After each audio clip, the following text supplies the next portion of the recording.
Unexpectedly, Shen Xi, a rich second generation, obtains a cheat code, an opportunity called the Destiny Villain System, and from then on, he reaches the pinnacle of life. Chapter 1 Home. Inside a simply decorated, brightly lit hall. "Xiaoxi, please sit down. I'll make you some tea." The speaker was a beautiful woman who looked to be in her 30s. She had a voluptuous figure, fair skin like snow, and a pair of alluring and gentle eyes. She was wearing loose, comfortable loungewear, her long hair flowing over her shoulders. He was bending down to place the tea set on the table with a tray. Her hips, tightly wrapped in loose clothing, appeared supple and elastic, and her legs were straight and long. Mature, charming, and alluring, that perfectly describes this beautiful woman. Gurgle. Upon seeing the incredibly alluring scene, Shen Xi couldn't help but swallow, thinking, how beautiful. I never realized Aunt Mu was so beautiful before. No, you have to be strong. Shen Xi, you're the man who got the system.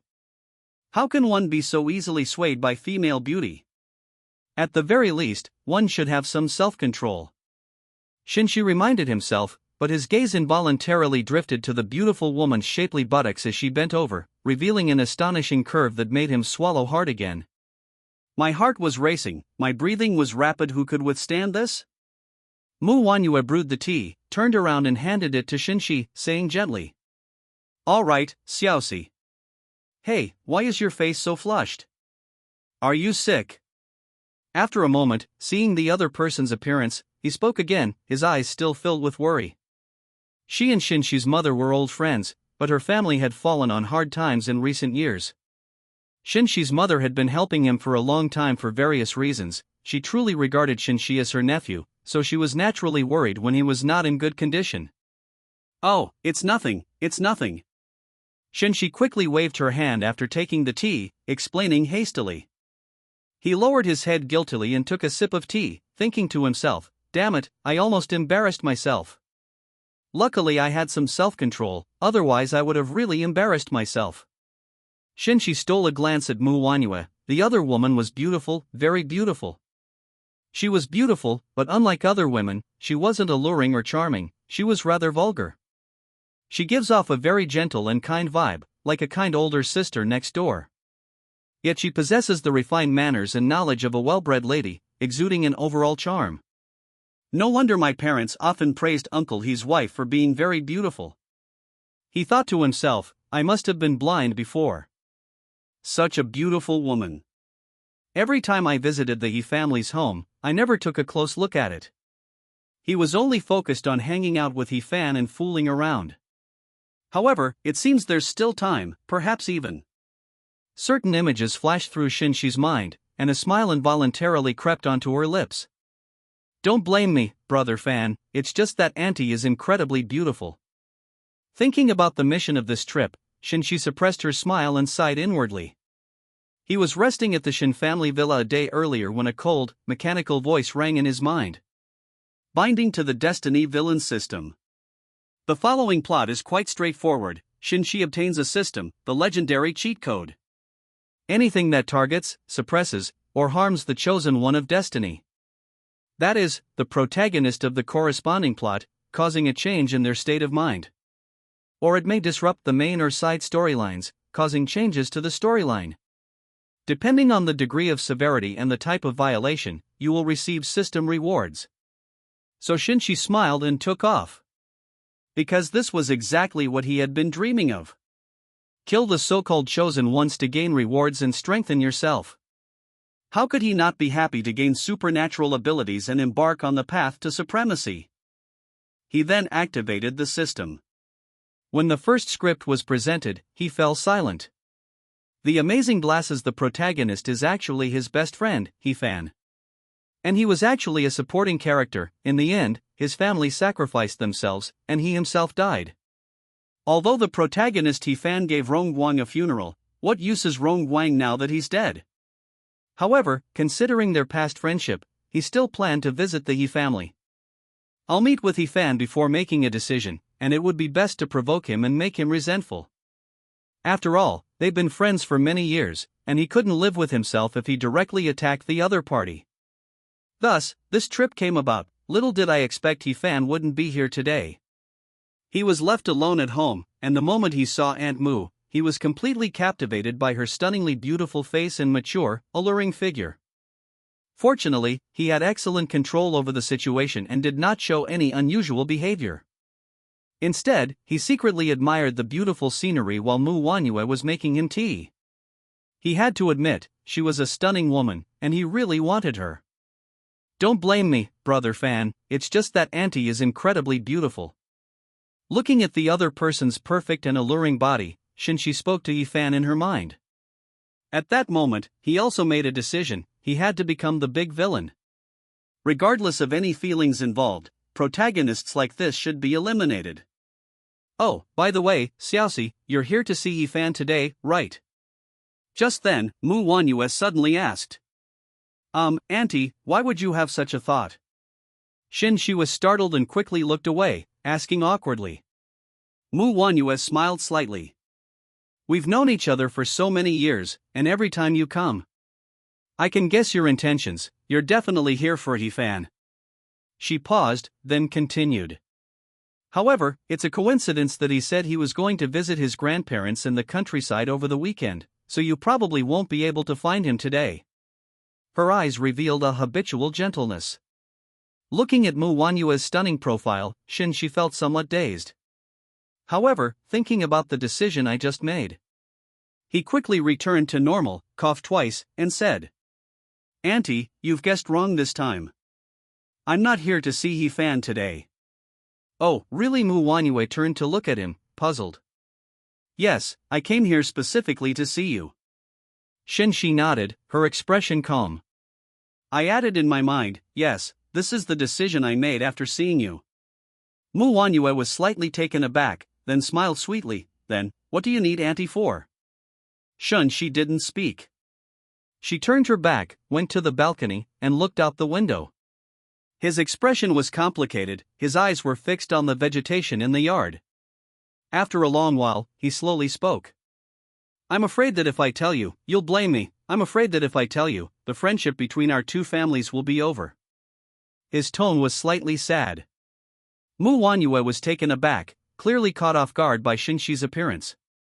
However, she quickly revealed a gentle smile. How could that be? No matter what Xiaoxi says, your aunt won't blame you, let alone involve anything else. Don't you know your aunt's character? She came to Shen Xi's side, her watery eyes gazing at him. The voice was extremely pleasant. Xiaoxi, don't worry, tell Auntie what you want to say. Upon hearing this, Shen Xi turned to look at Mu Wanyue. Are you sure you won't blame me? It's not my fault, Mu Wanyue shook her head. Since Auntie says so, then I won't stand on ceremony. Shen Xi took a deep breath. Auntie, actually I like you, not in a familial way, but in a romantic way. As he spoke, he raised his hand, grasped Mu Wanyue's fair and slender wrist, pulled her into his arms, and held her tightly. Ah, Xiaoxi. Mu Wanyue cried out in surprise, her cheeks flushed crimson, and struggled to push him away. She was clearly stunned by Shen Xi, completely unprepared for him to say something like that. And to dare to hug her in the lobby, that's just too outrageous. Shen Xi felt the trembling of the beautiful woman in his arms, and a smile curved his lips. TSK, it smells delicious. Shen Xi closed her eyes. Mu Wanyue's face flushed red. She broke free from Shen Xi's embrace, took a few steps back, and said in embarrassment and annoyance. Xiaoxi, you. She tried to give a reason several times but couldn't, so she could only stomp her feet. Chapter 2. Persuasion. Asterisk smack. Just then, a crisp slap rang out. Shen Xi slapped herself. He lowered his eyes and said in a mournful tone. I knew it would happen. I'm not good enough for you, Auntie. I shouldn't have even dared to dream of it. I was like a toad trying to eat swan meat. I deserve to die. I really deserve to die. Shen Xi raised her eyes, her bright eyes glistening with crystal clear tears, as if they were about to roll down at any moment. Mu Wanyue was stunned for a moment, then hurriedly grabbed Shen Xi and comforted her. Silly child, what nonsense are you talking about? She reached out and gently wiped away the tears on Shen Xi's face. You are well educated, kind, innocent, and well behaved. How could you be a toad? If anyone's asking, it's me, I'm so much older than you. He looked old and ordinary, and was heavily in debt. She has now understood Shen Xi's previous actions. It was simply an uncontrollable impulse of teenagers during puberty. As her guard gradually lowered, she still found Shen Xi innocent and adorable. Unfortunately, Shen Xi's actions were not impulsive. He had only one goal: to truly win over Mu Wanyue. The villain reward was secondary. He has truly fallen for her now. Hearing Mu Wanyue praise him for his excellence, Shen Xi was very happy. Hearing Mu Wanyue's self-deprecating remarks later on made Shen Xi very uncomfortable. Snap! He held Mu Wanyue's fair hand tightly. Auntie, what are you saying? Your beauty is unparalleled. This is the first time in my life I've met a woman as beautiful and gentle as you. Otherwise, how could I have fallen for you, so deeply captivated by your beauty? I will never allow you to belittle yourself, at any time or in any place. Even if it's just to comfort me, otherwise I'd rather die. Shen Xi gazed intently at Mu Wanyue's pretty face, her expression focused, her eyes filled with admiration. That look stirred Mu Wanyue's heart, her fingers trembled slightly. This was a scene she had never seen before, and had never even imagined. She stared blankly at Shen Xi, unsure how to react. She could tell that the other person was extremely serious and their feelings were incredibly genuine. If I say anything now, it might really hurt the other party. At this moment, Shen Xi took her small hand and placed it on his chest. Listen to the frequency of my heartbeat right now. It's my affection for you, it expresses a strong desire. This is caused by your beauty, your personality, everything about you. So, please stop saying you're not good enough, okay? Xiaoxi, I. Mu Wanyue looked somewhat bewildered and shocked. She had never expected that her words would elicit such a strong reaction from Shen Xi. She suddenly realized just how charming she was. No, I should say, am I that important to Shen Xi? He actually cares about me that much? Mu Wanyue's mind was in turmoil. This feeling was something neither her deceased father, who had been gone for many years, nor any of her other suitors had ever given her. This stirred ripples in her heart. Seeing this, Shen Xi breathed a sigh of relief. It seemed he had won over Mu Wanyue. Next, if he continues to work hard, perhaps the shackles in Mu Wanyue's heart can be removed. Shen Xi thought to himself, even if he fails, it doesn't matter. Once he's set his mind on someone, he'll pursue them no matter what. Auntie, can I kiss you? He leaned closer to Mu Wanyue's face and asked softly. Mu Wanyue froze for a moment, her heart pounding wildly. How could this child be so bold? But thinking about what Shen Xi had just said to her, and recalling the care Shen's mother had given her over the years, she couldn't refuse. He finally nodded. Seeing that Mu Wanyue had agreed, Shen Xi immediately lowered his head and kissed her. This was his first kiss. The moment their lips touched, he felt that Mu Wanyue's lips were as soft as silk, making him unable to resist.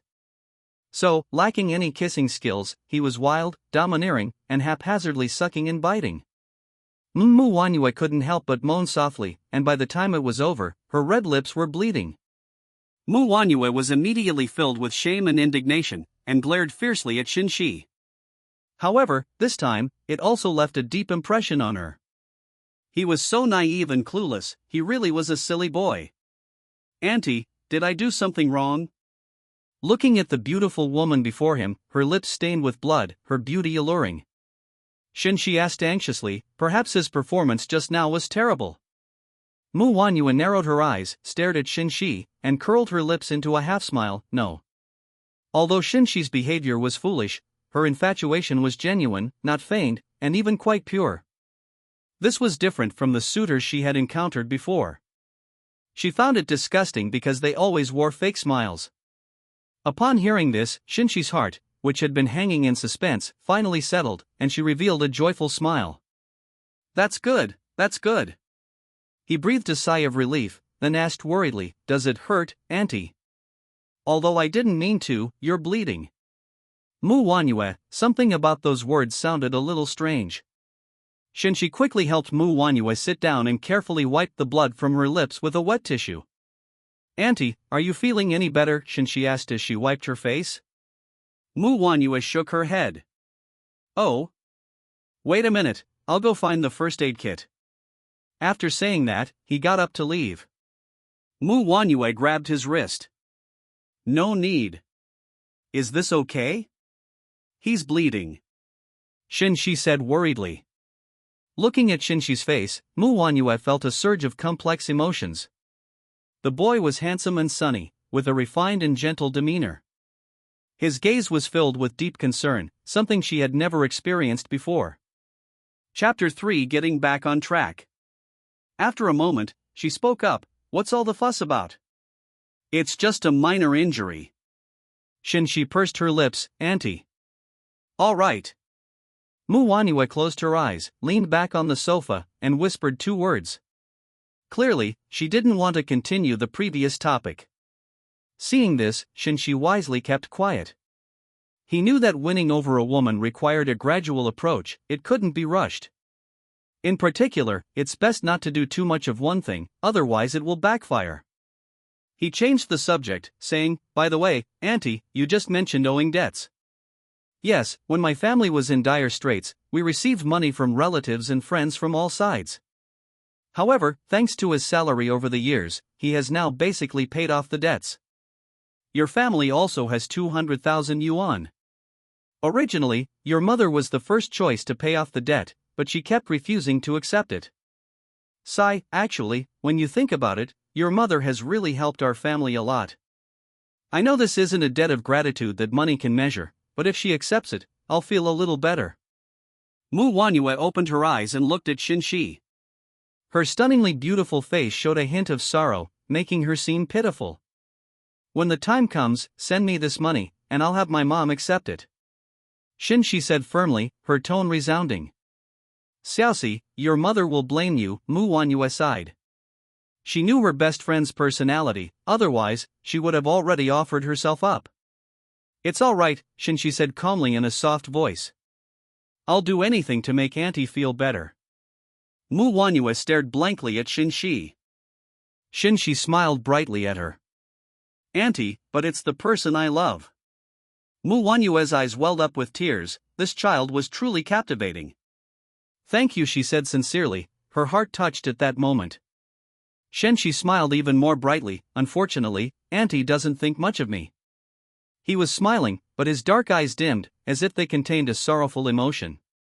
"Xiaoxi, Mu Wanyue's heart felt like it was being pricked by needles. She longed to reach out and hug the boy in front of her, to stroke his fluffy head, but in the end, she didn't dare to do so. This is morally unacceptable. Even if she was attracted to him, her pride held her back. "Auntie, I'm leaving." Shen Xi stood up, waved to Mu Wanyue, and walked towards the door.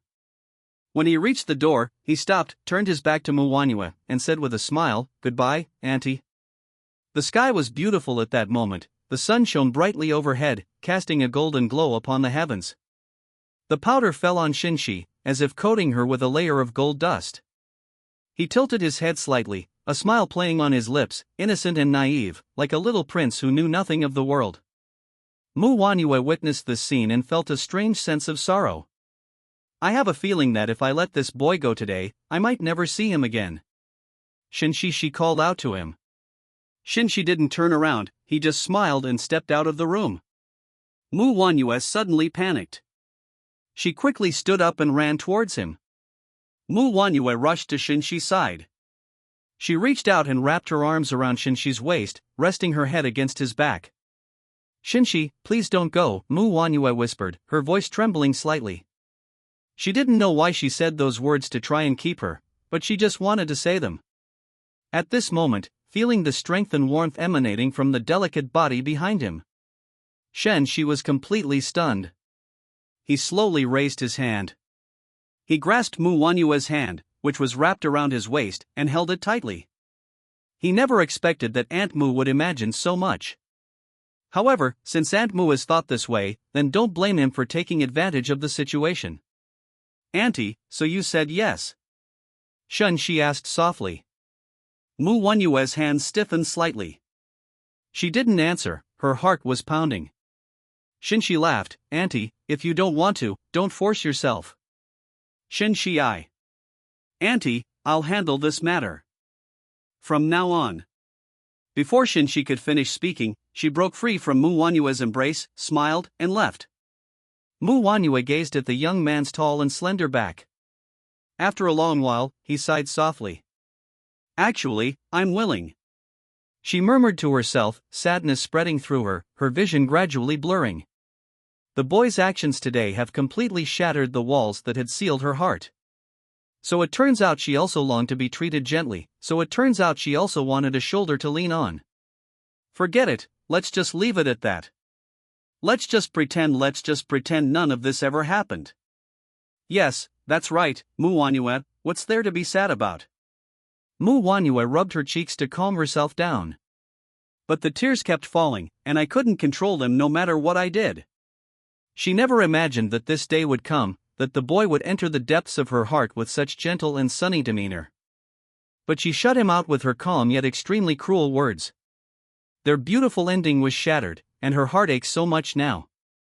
Auntie, don't cry, it'll make you look bad. While Mu Wanyue was lost in thought, a familiar voice rang out. Shen Xi had returned at some point, her smile still gentle. Upon seeing the young man before her, Mu Wanyue froze, and then tears streamed down her face again. She covered her mouth, desperately trying to suppress her sobs. Auntie, are you sad because of me? Shen Xi crouched down to be at eye level with Mu Wanyue and said softly. In that case, will you be my woman? You're such a bastard, Mu Wanyue pounded on Shen Xi's fists, tears streaming down her face. Shen Xi smiled and said, it seems that Auntie has agreed. With that, he picked Mu Wanyue up by the waist and carried her into the room. Mu Wanyue gripped Shen Xi's clothes tightly, her face flushed, and she gritted her teeth. Shen Xi, we. Chapter 4 The Kiss Falls. When Shen Xi heard these words, he paused and turned to look at Mu Wanyue. Stop talking, I won't listen. Shen Xi continued walking forward. Mu Wanyue opened her mouth, but ultimately said nothing. She just let it go this once, she didn't want to run away anymore. There was a certain magic about this boy that drew her in, perhaps she, too, needed love. The door slammed shut. Mu Wanyue's gaze fell on the boy, her eyes softening. Shen Xi carried Mu Wanyue into the bedroom and gently placed her on the bed. He sat down beside her and gently undressed her, revealing her snow-white skin and jade-like shoulders. Mu Wanyue closed her eyes and did not resist, but her eyelashes trembled with shyness. When the other party's clothes were half removed, the mountains appeared. Shen Xi's hands trembled slightly, and her breathing became heavier. He took a deep breath to calm the turmoil in his heart. They continued with the remaining matters. His fingers traced across her skin. Mu Wanyue opened her eyes and looked at Shen Xi. Shen Xi's forehead was covered in a thin layer of sweat, and her eyes were dark and tense. Put. A sudden burst of laughter rang out, and Mu Wanyue laughed. He's still just a greenhorn. Looking at Mu Wanyue's beaming smile, Shen Xi's ears turned slightly red.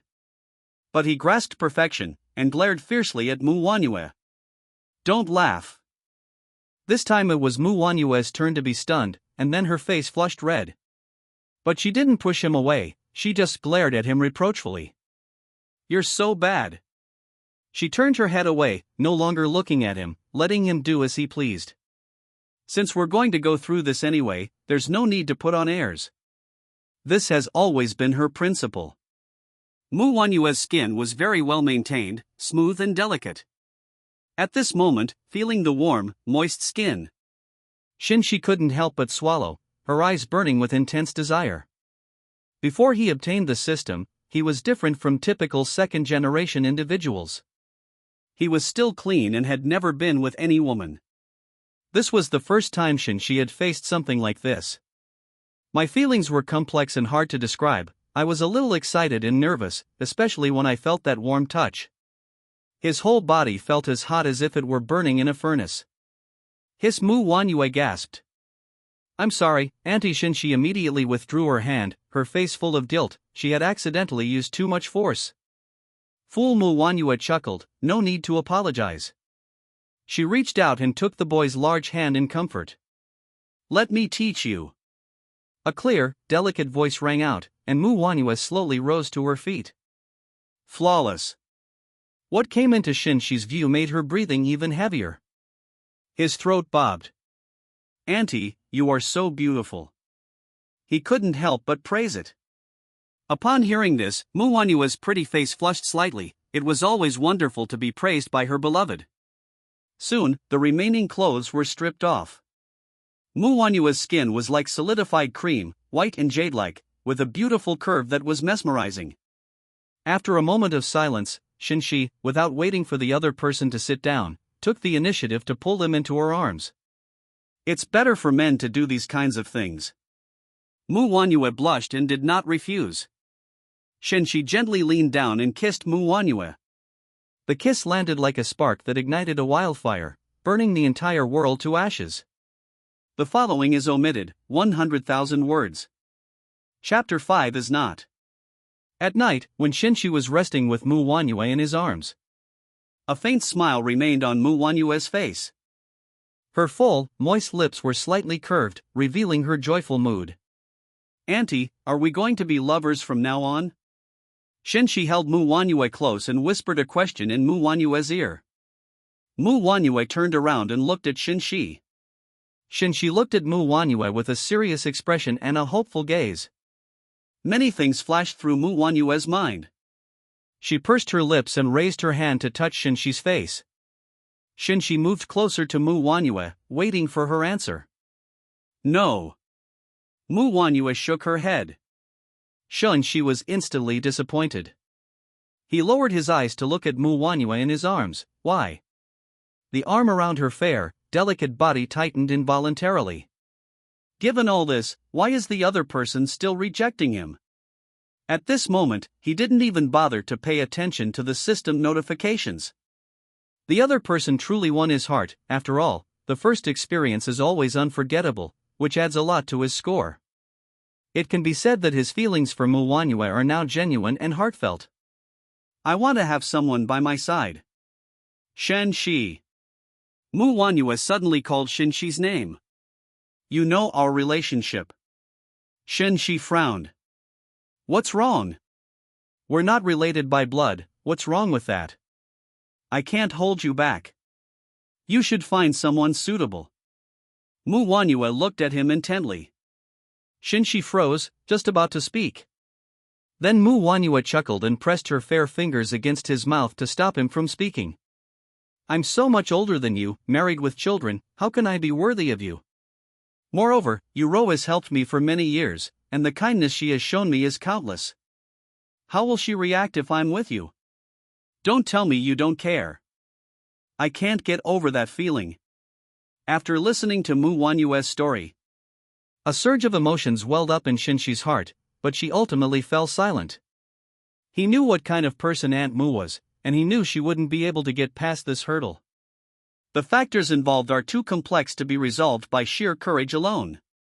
He pulled the other person closer, his voice low. "So you want it to end like this? You know I won't accept this result." Upon hearing Shen Xi's words, Mu Wanhua's watery eyes sparkled with a shimmering light. She extended her slender finger and tapped the other's chest, chuckling softly. "Little one, have you forgotten that there are other relationships besides lovers?" Mu Wanhua's smile was extremely alluring and seductive, and Shen Xi was taken aback. A certain possibility occurred to him, and his heart pounded and his breathing became rapid. "Ah, auntie, do you mean mistress?" His throat tightened. "Yes, that's right." Mu Wanhua blinked her watery, peach blossom eyes. "We maintain this relationship, both for you and for me. For others, it's the best choice. If one finds out in the future, I won't feel guilty. After all, you're the one who actually benefits." After listening to Mu Wanhua's advice, Shen Xi fell silent. He had to admit that Mu Wanhua's suggestion was indeed good. "But wouldn't this be too unfair to you?" Shen Xi asked hesitantly. Mu Wanhua smiled sweetly. "How could that be? I've already thought of you as my little wolfhound. They served me without charging a single penny. By all accounts, I've gotten a great deal. Shen Xi was immediately speechless and slapped the other person's half-circle with her big hand. Watch your words. Mu Wanyue covered her slightly flushed face and glared at Shen Xi with a charming expression. Well, you little brat, you've grown wings now, daring to hit me. Mu Wanyue pretended to be angry. Shen Xi quickly apologized, hugging Mu Wanyue affectionately and acting coquettishly. How could I dare? I was just too angry and acted out of habit. I will always listen to Auntie from now on. Come on, let me massage Auntie's shoulders first. Having said that, they began to take action. Humph! Mu Wanyue turned her head away arrogantly. Shen Xi gently squeezed Mu Wanyue's soft, jade-like shoulder, which was white and radiant, with a beautiful shape. Auntie, your shoulders are so beautiful. He praised it sincerely. No matter how beautiful she is, she'll still fall into your clutches in the end. Mu Wanyue gave Shen Xi a coquettish sidelong glance. Chapter 6: The Kiss. Shen Xi chuckled, said nothing more, and continued to massage Mu Wanyue. Mu Wanyue closed her eyes and enjoyed the moment, a warm smile on her lips. As the night deepened and all was quiet in the bedroom, an ambiguous atmosphere began to spread. Soon after, Mu Wanyue's cheeks were flushed with an alluring blush. She opened her eyes and looked at Shen Xi. Your technique is getting worse and worse. She couldn't help but chuckle at the distorted technique. Because Auntie is too beautiful, Shen Xi said with a mischievous smile. You're such a chatterbox, Mu Wanyue scolded playfully. Shen Xi suddenly spoke up, Auntie. Mu Wanyue was puzzled.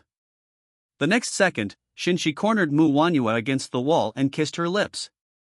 Mu Wanyue's eyes widened in surprise, her pretty face turning bright red.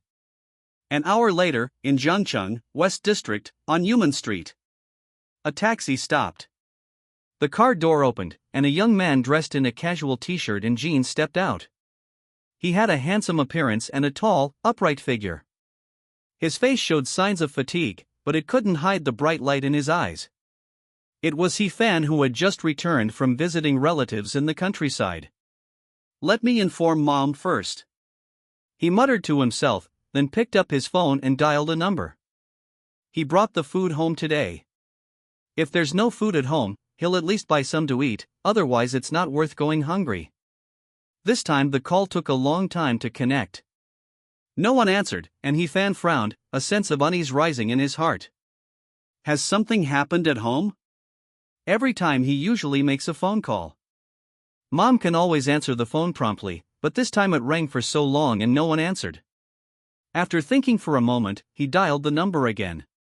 Hello. Thankfully, the call connected this time. Mu Wanyue's gentle voice came through the phone. He Fan breathed a sigh of relief. Mom, it's me, Xiao Fan. Is this Xiao Fan? Is something the matter? Mu Wanyue's voice came through the phone intermittently. Mom, what's wrong? He Fan sensed something was wrong and immediately asked. I'm fine, it's just cough, my throat is sore. Is something wrong? After saying this, Mu Wanyue suddenly coughed violently. He Fan felt extremely distressed, but didn't think much of it. Mom, I'll go to the pharmacy to buy some medicine and bring it to you later. For him, Mu Wanyue was an important concern, so he paid special attention to her health. No need to trouble yourself, I'm fine. By the way, you haven't told me what's wrong yet. Mu Wanyue suppressed her discomfort and said in a soft voice. It's nothing serious, it's just that I came back early. I was wondering if there was any food at home. If not, I plan to buy some ingredients and cook at home, He Fan answered truthfully. But since you're sick, none of that matters anymore. I will definitely buy the medicine. Don't refuse, okay, that's all, bye-bye. He Fan quickly hung up the phone and rushed to the roadside pharmacy, worried about Mu Wanyue's condition. Mu Wanyue put down her phone, her face flushed crimson. She bit her lip and looked at the beautiful and delicate woman in the mirror with a resentful gaze. You brat, you're so annoying. Shen Xi remained silent, a faint smile playing on her lips. His handsome appearance made Mu Wanyue even more shy. Seeing this, Shen Xi laughed. Auntie, are you shy? Any normal person would be shy about something like this. Okay, manhwa glared at Shen Xi coquettishly. Okay, I was wrong. Do you want me to pinch you a couple of times to cool down? Shen Xi lowered her head and whispered in manhwa's ear. Let me go first. Manhwa struggled a few times. Upon hearing this, Shen Xi slowly released manhwa. Manhwa sat up, straightened her clothes and hair, and then walked to the window. I drew back the curtains and looked out the window. The sky was filled with countless stars, twinkling with dazzling light. I really don't know if I've been too lenient with you. She sighed. Shen Xi stood beside her, gazing at manhwa's beautiful and captivating profile. A wave of emotion washed over me. Perhaps he had really gone too far this time. Aunt! Shen Xi wanted to explain to manhwa, but manhwa turned around and looked at him. Their eyes met. From now on, if Auntie is unwilling, I will not force you. Shen Xi said softly. Manhwa smiled, said nothing more, and strode towards the door. Xiao Fan will be here soon, remember not to give anything away. After giving her some instructions, she left. Looking at manhwa's tall and slender back, Shen Xi smiled slightly. He realized he had truly fallen in love with the other person. How can a man resist a woman like that? Ding! Due to the host's actions, a magical vision has been created. The storyline has undergone a dramatic change. The reward is 3,000 destiny villain points and a villain aura. At that moment, the system's cold, mechanical voice rang out. Shen Xi then remembered that she seemed to have a system, so she opened it. A transparent, light screen-like object appeared in the void. Destiny Villain Panel. Host, Shen Xi. Age, 20. Height, 185 centimeters. Weight, 80 kilograms. Appearance, 90, gentle and refined. IQ, 85, genius. Physical condition, 80, extremely healthy. Note, 1 to 80 represents normal humans, 80 to 300 represents the three realms of inner and outer realms, and 300-1000 represents the second realm of Grandmaster. Charm, 80, attracts attention and admirers. System Shop Level 1, Lottery Function unlocked, 1Q*1. Skills, Language Communication Skills, Intermediate, Piano Playing Level, Advanced. System Inventory, 1 Villain Halo. Destiny Villain Points, 3,000 points, allows for a 3-draw. Note, the Villain's Point is the core of the system's trading strategy. It is also the root of everything's operation. Please accumulate more of it, host. Chapter 7 Lottery. Looking at the information displayed on the panel, a strange light flashed in Shen Xi's eyes. Draw 3 times in a row. After a moment, he chose to draw 3 times in a row without hesitation. Ding, Destiny Villain points are being consumed. Congratulations, host, you have reached the peak of the inner heaven realm and are now ready for enlightenment. Congratulations, host, you have gained mastery experience of the Xian rank martial art 5 Thunder Palm. Congratulations, host, you have obtained 100 million Xia Kingdom currency. The source is legitimate, so there's no need to worry. The system's cold, mechanical voice rang out. Shen Xi's mind was instantly filled with new information, and her physical fitness improved significantly. The 5 Thunder Palm is a profound-level martial art. Mastering it is enough to kill 100 people. With the peak of the inner heaven realm, he is invincible below the Grandmaster level. If I remember correctly, the current plot. His good brother He Fan had just entered the outer heaven realm, while the recent minor boss was only at the inner heaven realm level. In this way, he was practically invincible in Jiangchang. Of course, this does not take into account the use of force by law enforcement agencies. This is a huge profit. Shen Xi smiled, her heart filled with joy. As for the remaining 100 million Xiagua coins, that would be enough to achieve financial freedom. Although Shen Xi is a rich second generation, he is ultimately just supported by his parents. Now, he finally has the means to support himself without relying on his parents. In fact, you could say that the cash flow surpasses that of the parents, making it a double blessing. The system is truly a wonderful thing, Shen Xi exclaimed. A few simple lottery draws lifted him up and completely changed his destiny. Who wouldn't like a system like this? However, we still need to add a villainous element to the destiny. Shen Xi thought to himself, the current system can be described as an application. Certain conditions are required to trigger it. The villain's fate is the activation factor. This will allow the program to run, and Shen Xi will also profit from the feedback. Dear chosen ones and protagonists, please don't blame me. The system is giving too much, there's nothing I can do about it. Brother fan, I've accepted both your future woman and your opportunity. Of course, after finally stripping you of all your skills. I'll spare your life. Just for Aunt Moo's sake, there's nothing wrong with being an ordinary person. The night breeze outside the window stirred, causing the curtains to sway gently. To receive such a reward and compensation, Shen Xi's innocent heart underwent a slight change. Those jet-black pupils were tinged with a deep, dark luster. Mom, I'm back. Are you all right? Just then, a familiar yet unfamiliar voice came from outside the door, followed by urgent knocking. Shen Xi snapped out of her daze and looked towards the gate. Mu Wanyue walked over and opened the door. A young man dressed in a casual t-shirt and jeans came into Shen Xi's view. He had delicate features, a tall and straight figure, and a worried expression on his face. Carrying large and small bags, it was his good brother He Fan. How could anything be wrong with me? Why are you buying things randomly again? Mu Wanyue gave her son a reproachful look, then took the things he was carrying. He Fan breathed a sigh of relief as he looked at the energetic and beautiful woman in front of him. Wasn't it because I was worried about you? He touched the tip of his nose and laughed awkwardly. Mu Wanyue laughed and scolded. You little rascal, are you hungry? Mom has already cooked dinner. Okay. Then hurry up and wash your hands, dinner will be served right away. Mu Wanyue closed the door and pushed He Fan into the house.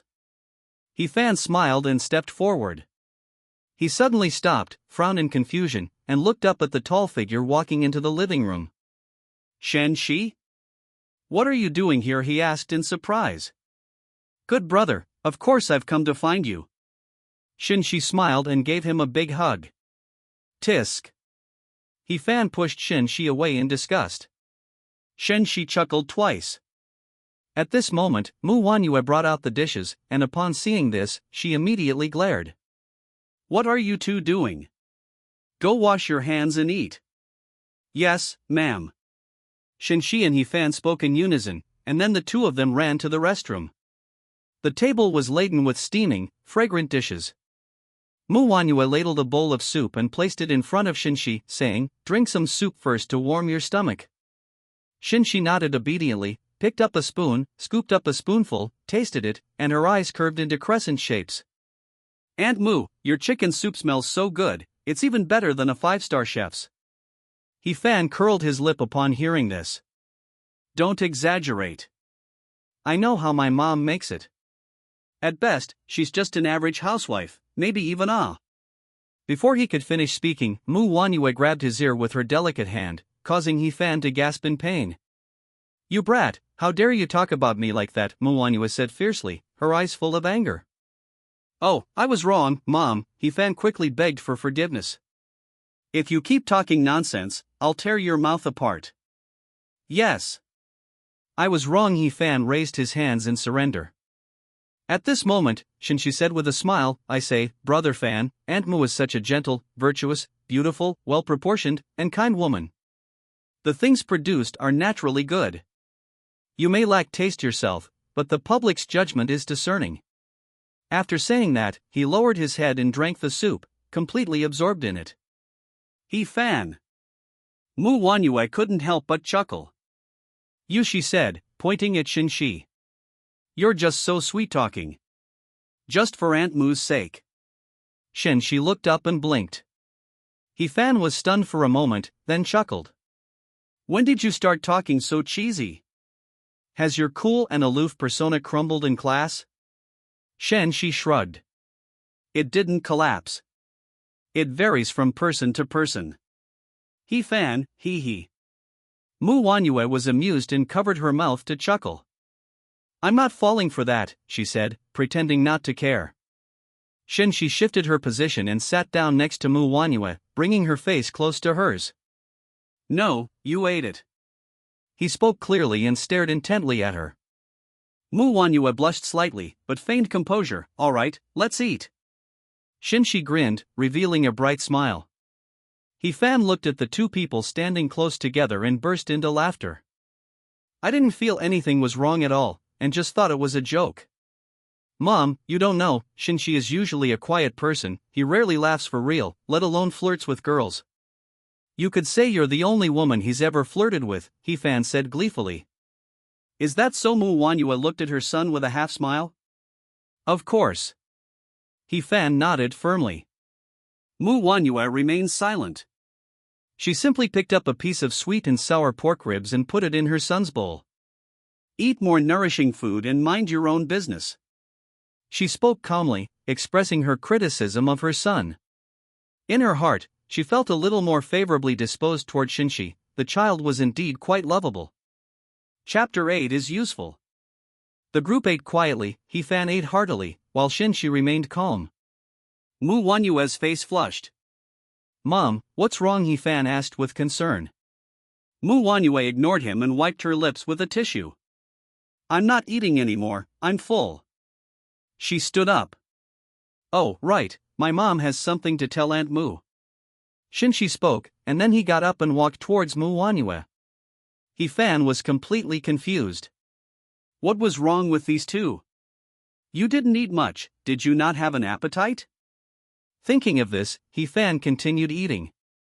In the bathroom, Mu Wanyue stood in front of the mirror, washing her hands and rinsing her mouth. The stepmother's dress perfectly accentuated her curves. After she finished, she looked in the mirror, reached out and brushed her loose hair aside. Her delicate and charming face was revealed, with a slight blush on her cheeks. Is her charm really that great? She murmured to herself. Her alluring figure and exquisitely beautiful face were reflected in the transparent mirror. Aunt Mu, of course. Just then, a slightly languid male voice sounded from behind. It startled her. She turned around and saw Shen Xi standing behind her, smiling and gazing at her. Why are you here? Shen Xi raised an eyebrow, crossed her arms, and leaned against the wall. I thought you were angry, so I came to coax you. Mu Wanyue bit her lip, her pretty face flushed. Does cajoling really work when someone does something wrong? She knew Shen Xi meant well, but this kind of thing was. Cooing you will probably make you feel better. Shen Xi gently comforted him. I feel much better now. Mu Wanyue sighed, I'm actually not angry. Shen Xi laughed in relief after hearing this. Shall I go now? He asked tentatively. Mu Wanyue replied, saying that all she wanted now was for the other party to leave as soon as possible. Shen Xi left the bathroom. But she's really not angry. Shen Xi walked along, lost in thought. Back in the hall. Shen Xi, you've never had a drink before, come and have one. At this moment, He Fan walked over to Shen Xi with a glass of baijiu and handed it to him. His face was full of a mischievous smile, as if he wanted to see Shen Xi make a fool of herself. Shen Xi remained calm, took the wine, and downed it in one gulp. He Fan's eyes widened. This guy drank so much? Isn't this guy afraid of choking to death on such strong liquor? Shen Xi, don't blame me if something goes wrong later. He offered a reminder. Actually, I can drink a lot without getting drunk. Shall we have a contest? Shen Xi smiled faintly, her eyes sparkling. He Fan looked at him for a while and confirmed that Shen Xi was really not drunk. Compare. He Fan wasn't intimidated. He went back, brought out a few bottles of baijiu, opened them, filled them, clinked glasses with Shen Xi, and drank them all. He's an outer realm martial artist, his physical abilities are incredibly strong. This guy actually wants to compete with him? He's just bullying the kid. The aroma of wine filled the entire living room, creating a rich and savory atmosphere. After a long while, the two had already downed 15 or 16 bottles. He Fan's face was flushed, and his eyes were hazy. I won, you lost. He waved his hand. Let's stop here and you can rest first. He staggered toward the bedroom. He hadn't taken 2 steps before collapsing to the ground and falling asleep, looking like a drunkard. Tisk as always, so obsessed with saving face. Shen Xi shook her head, casually tossed aside the empty wine bottle, and leisurely prepared to leave. At that moment, light footsteps sounded, and a voluptuous and graceful figure emerged. It was Mu Wanyue. Shen Xi stopped in her tracks and turned to look at Mu Wanyue. Mu Wanyue glanced at the wine bottles on the ground and the unconscious Yifan, and frowned slightly. Why did you drink so much? She walked over to Yifan, squatted down, and gently rubbed his temples. Shen Xi raised an eyebrow at this scene, then chuckled softly. It was his idea to compete. Mu Wanyue didn't speak after hearing this, but placed her fair hand on Yifan's waist. She tried to help him up, but the drunk man was unusually heavy, and she couldn't manage it despite her efforts. Seeing this, Shen Xi did not hesitate. He walked over, bent down, and steadily lifted Yifan up in his arms. Should we take him back to his room? He asked Mu Wanyue and Shen Xi. Mu Wanyue pursed her lips. Thank you for your trouble. It was just a small favor. Shen Xi walked into the room and gently placed Yifan on the large bed. Mu Wanyue also approached and sat down on the edge of the bed. I tidied Yifan's clothes and covered him with the blanket. Shen Xi quietly watched the beautiful woman. At this moment, Mu Wanyue's black hair cascaded down to her shoulders, and her skin was as white as snow. Her luscious cherry lips gleamed with a soft, moist sheen. A long, purple dress, reminiscent of a stepmother's gown, hugged her voluptuous and graceful figure. The alluring cleavage was subtly visible along her slender, long neck, exuding an aura of nobility and elegance. However, the gentleness and concern on her pretty face softened her completely. This kind of charm is captivating, even irresistible. Shen Xi was in the same boat at this moment. Mu Wanyue noticed Shen Xi's gaze, raised her eyes and looked over. When I saw Shen Xi's deep, clear eyes, she paused for a moment, then chuckled softly. What's wrong? May I stay tonight? Shen Xi blurted it out. Mu Wanyue paused, her beautiful face flushed, her red lips pursed, and she lowered her eyes, speechless. Upon seeing this, Shen Xi smiled brightly, like the summer sun. Chapter 9 Returning to School. The next day, Mu Wanyue woke Yifan up and brought him to the hall, where Shen Xi was having a meal. Upon seeing this, Mu Wanyue's face flashed with unease. Yifan, however, didn't see it. Instead, he smiled at Shen Xi, revealing his teeth. Good morning. Good morning, Brother Fan, Shen Xi replied. I slept really well in your big bed last night. Shen Xi smiled and said. Of course, all that furniture was carefully selected by my mother. Yifan answered with pride. Perhaps the decoration of my home is not as exquisite as yours, but in terms of comfort, it is still very good, Yifan said. Shen Xi smiled but did not respond, while Mu Wanyue's pretty face turned even redder. Smack. Hurry up and eat, you have to go to school later. Mu Wanyue slapped Yifan on the head, signaling him to shut up. Yifan touched his head where he had been hit, dared not utter another sound, and silently ate his rice. Shen Xi looked at the scene before her, a slight smile curving her lips. He was met with a reproachful look from Mu Wanyue. Shen Xi remained silent and also started eating her rice.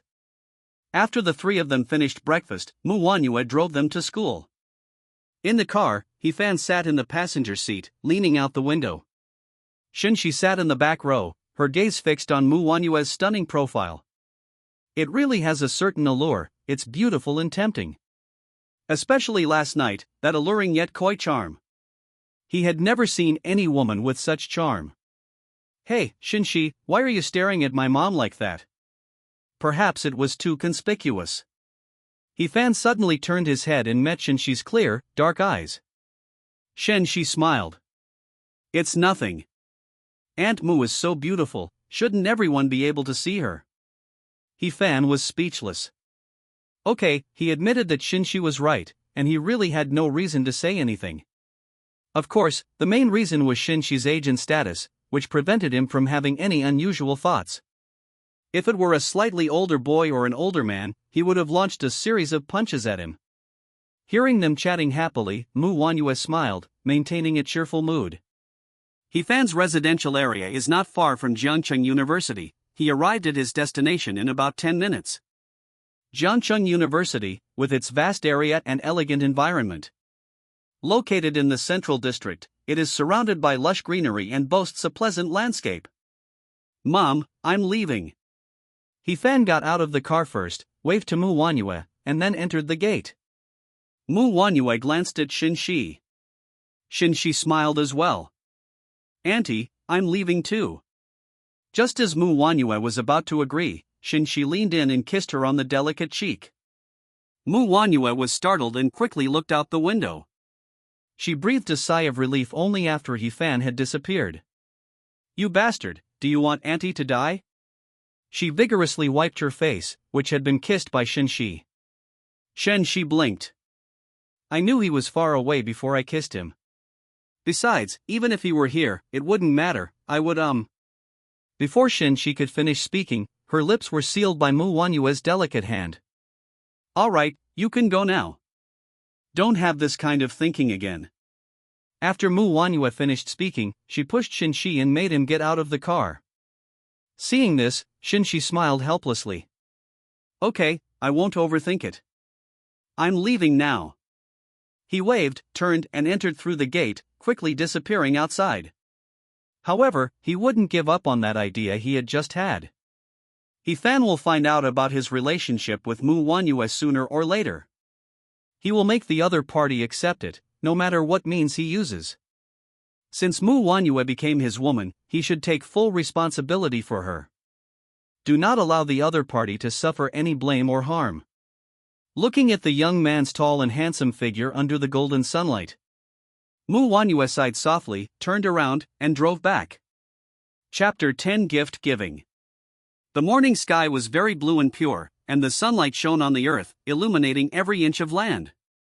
You little rascal, why are you so slow? In front of a shop, Fan stood there holding a bag of fruit and biscuits, his voice tinged with complaint. Clearly, they were unhappy with Shen Xi's late arrival. Shen Xi didn't reply, but instead examined the thing the other person was carrying. Are you going to give this to Chu, the school beauty? Again he teased. Upon hearing this, Fan did not refute it, his smile remaining faint. Yes, Ruwashi, her favorite foods are oranges and bear-shaped cookies, so naturally I can't let her down this time. After Fan finished speaking, he left the shop. Seeing this, Shen Xi followed, her expression showing surprise. Chu Ruwashi, one of the 3 most beautiful girls at Jiangcheng University. She has a good figure, a pure and beautiful face, and comes from a well-off family. Suitors were plentiful, but Chu Ruwashi had once declared that she wouldn't date in college. Fan had confessed his feelings to her before, but she rejected him without hesitation. But Fan didn't feel defeated, he continued his pursuit with undiminished enthusiasm. Through persistent and caring attention, the two finally became somewhat acquainted and turned into friends. After obtaining the magical glasses that gave him a golden touch, Fan. His extraordinary intelligence and wisdom in class impressed Chu Ruwashi. Later at the school sports meet, Fan delivered an even more stunning performance. He won first place and became a prominent figure in the entire school. It was under the impetus of these various factors that Fan and Chu Ruwashi's relationship became increasingly close. Now, Fan can bring her all sorts of little gifts every day, and he's just one step away from being her boyfriend. If I remember correctly, a change of events not long afterward will confirm their relationship. Shen Xi recalled certain things, her eyes narrowed slightly, and the corners of her mouth twitched gently. However, brother Fan, now that I possess the villain system, then I'll have to try and get Chu Ruwashi. After all, she's the female lead, and the villainous points I can plunder from her are exceptionally plentiful. Shen Xi murmured to herself, having already experienced the system's feedback. He can't forget about it. Fan couldn't hear anything, he was simply absorbed in his own world. Humming a little tune, I entered the classroom. Many students are already used to it. However, when they saw Fan, their eyes were filled with envy, jealousy, and resentment. At this moment, there were several girls dressed in bright and beautiful clothes in the front row. Books are being placed down. One of the girls smiled and teased Fan. Hey, He-fan, you're here again to bring our Ruwashi a loving gift. The girl who spoke was named Wang Qian. She was Chu Ruwashi's roommate and a kind-hearted girl. She still had a pretty good impression of He-fan. After all, he had given her the snacks. She might not say she gets to eat it every time, but she's eaten it quite a few times. Even these things were enough for her to offer assistance to He-fan in pursuing Chu Ruwashi. He-fan wasn't annoyed by the teasing, he just smiled and said, Wang Xian, Ruwashi is my goddess, so it's only right that I give her a gift out of love. Here you go, Ruwashi. After saying that, He-fan handed the fruit and cookies to a girl with a pure and innocent appearance and a tall figure. This girl is Chu Ruwashi, one of the campus beauties of Jiangcheng University. Chu Ruwashi took the bag. Thanks. She lowered her head slightly, her voice soft, as clear as a mountain stream. Chapter 11, Falling Wisdom. At this moment, Chu Ruwashi was wearing a white shirt and a white skirt. Long hair draped over his shoulders. Her skin was as white as jade, and she exuded a gentle, jade-like beauty. Coupled with those beautiful peach blossom eyes, she captivated many hearts. She's the perfect example of a girl who's both innocent and alluring. Seeing her gentle attitude towards He-fan, many boys nearby secretly clenched their fists. Damn, this is their goddess, and He-fan has almost won her over. Upon hearing Chu Ruwashi's words, He-fan immediately grinned, revealing his teeth, and said, "You're welcome." He was very satisfied to receive praise from Ruwashi, and he completely ignored the jealousy of others. In his eyes, these people were nothing more than ants. It wasn't worth his attention at all. After all, he had obtained a cheat system and was destined to rise above everyone else in the future. Shen Xi, who had just entered, witnessed everything from behind. Especially the tall boy not far away, staring at He-fan with a livid face. His eyes burned with resentment and hatred, as if he wanted to kill He-fan. The other party's identity, a well-known rich second generation in Jiangcheng, rumored to have parents who are major businessmen with an exceptionally large fortune. Shen Xi smiled slightly, a strange emotion surging within her. Is this the legendary brain-degrading halo? Anyone with a modicum of intelligence wouldn't display such an intense expression. This group of top students, who were admitted to prestigious universities, would have been highly successful if not for external factors. Is this possible? Pulling herself back to reality, Shen Xi went inside and sat down next to Chu Ruwashi's roommate. You are Shen Xi. At that moment, a girl turned around and said in surprise. What? Do you mind? Shen Xi asked with a smile. The girl quickly shook her head. I don't mind, it's just a bit of a surprise. Shen Xi didn't speak, he understood what the other person meant. After all, I used to be a rather low-key and aloof person, except for He-fan. He rarely gets close to people, let alone in public. I sat down in a very conspicuous spot. This girl probably meant to express that. Good, Lao Shen, you finally figured it out. Not far away, He-fan, who had just sat down, couldn't help but tease when he saw this scene. His words immediately drew laughter from those around him and attracted many strange looks. To be honest, to them, this usually aloof and quiet boy. Making such a conspicuous move is indeed refreshing. However, it only lasted for a moment, and it quickly returned to normal. Shen Xi took in everyone's expressions, and he was now certain. The so-called intelligence reduction is a real phenomenon. After all, thinking of this, Shen Xi glanced to the side. This is a very fashionable girl, dressed head to toe in designer brands, with exquisite makeup, wearing hot pants and a black t-shirt. A bow was tied around her waist, revealing a glimpse of her fair and slender waist. Those long, straight legs, paired with fair skin. She's absolutely irresistibly sexy. Qin Shi, one of the 3 most beautiful girls at Jiangcheng University, is sexy and hot. In terms of looks, figure, and temperament, she is no less than Chu Ruwashi. In some ways, it even has advantages. But when he sat down next to such a beautiful woman, the reaction from everyone in the class was indifferent, as if it were just a trivial matter, not worth mentioning. In comparison to the treatment of Chu Ruwashi and He-fan, the difference is like night and day. You should know that this person has quite a few suitors. There are even a few students in the class who have explicitly expressed their liking for Chen Xi, so those who know, know. Chapter 12 Aesthetics. At this moment, Chen Xi straightened her posture and looked directly at the podium. That stunningly beautiful face was both aloof and gorgeous. Noticing Shen Xi's gaze out of the corner of her eye, Chen Xi turned to look at him. Surprised, astonished, her face then flushed slightly. This aloof figure in the class. When did he develop such a strong and masculine aura? With the system's blessing, Shen Xi's combat power is now off the charts, and her body is tall and slender. Even just sitting there, he exudes an aura of pressure that makes people afraid to approach him.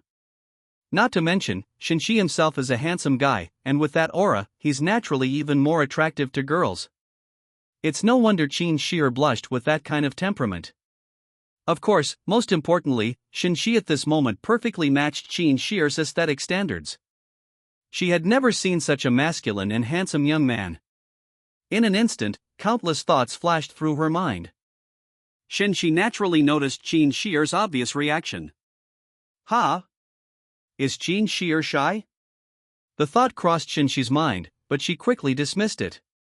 After all, Chen Xi, as one of the 3 most beautiful girls at Jiangcheng University, was well informed and had met countless people.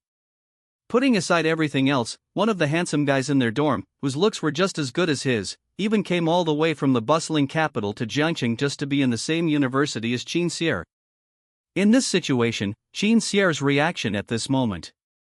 Shen Xi naturally didn't think that way. He didn't know that after obtaining the system, his overall demeanor underwent a dramatic change. After all, only practice yields true knowledge. Shen, if you look at me like that, I might misunderstand.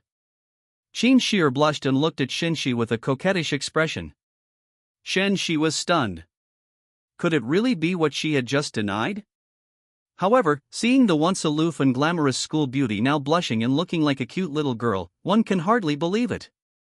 A strange feeling arose in Shen Xi's heart. His gaze swept over Chen Xi, taking her in and out. The woman before me was wearing hot pants and a black t-shirt, revealing her slender waist, which was fair and delicate. A pretty face, long, straight legs. Coupled with her shy and bashful appearance at that moment, it was truly captivating. Even Shen Xi was no exception. Shen Xi's gaze made Chen Xi a little nervous. She unconsciously turned her head away, no longer looking at him, but her face grew increasingly flushed. She instinctively felt drawn to men with such sharp, assertive personalities and domineering presence.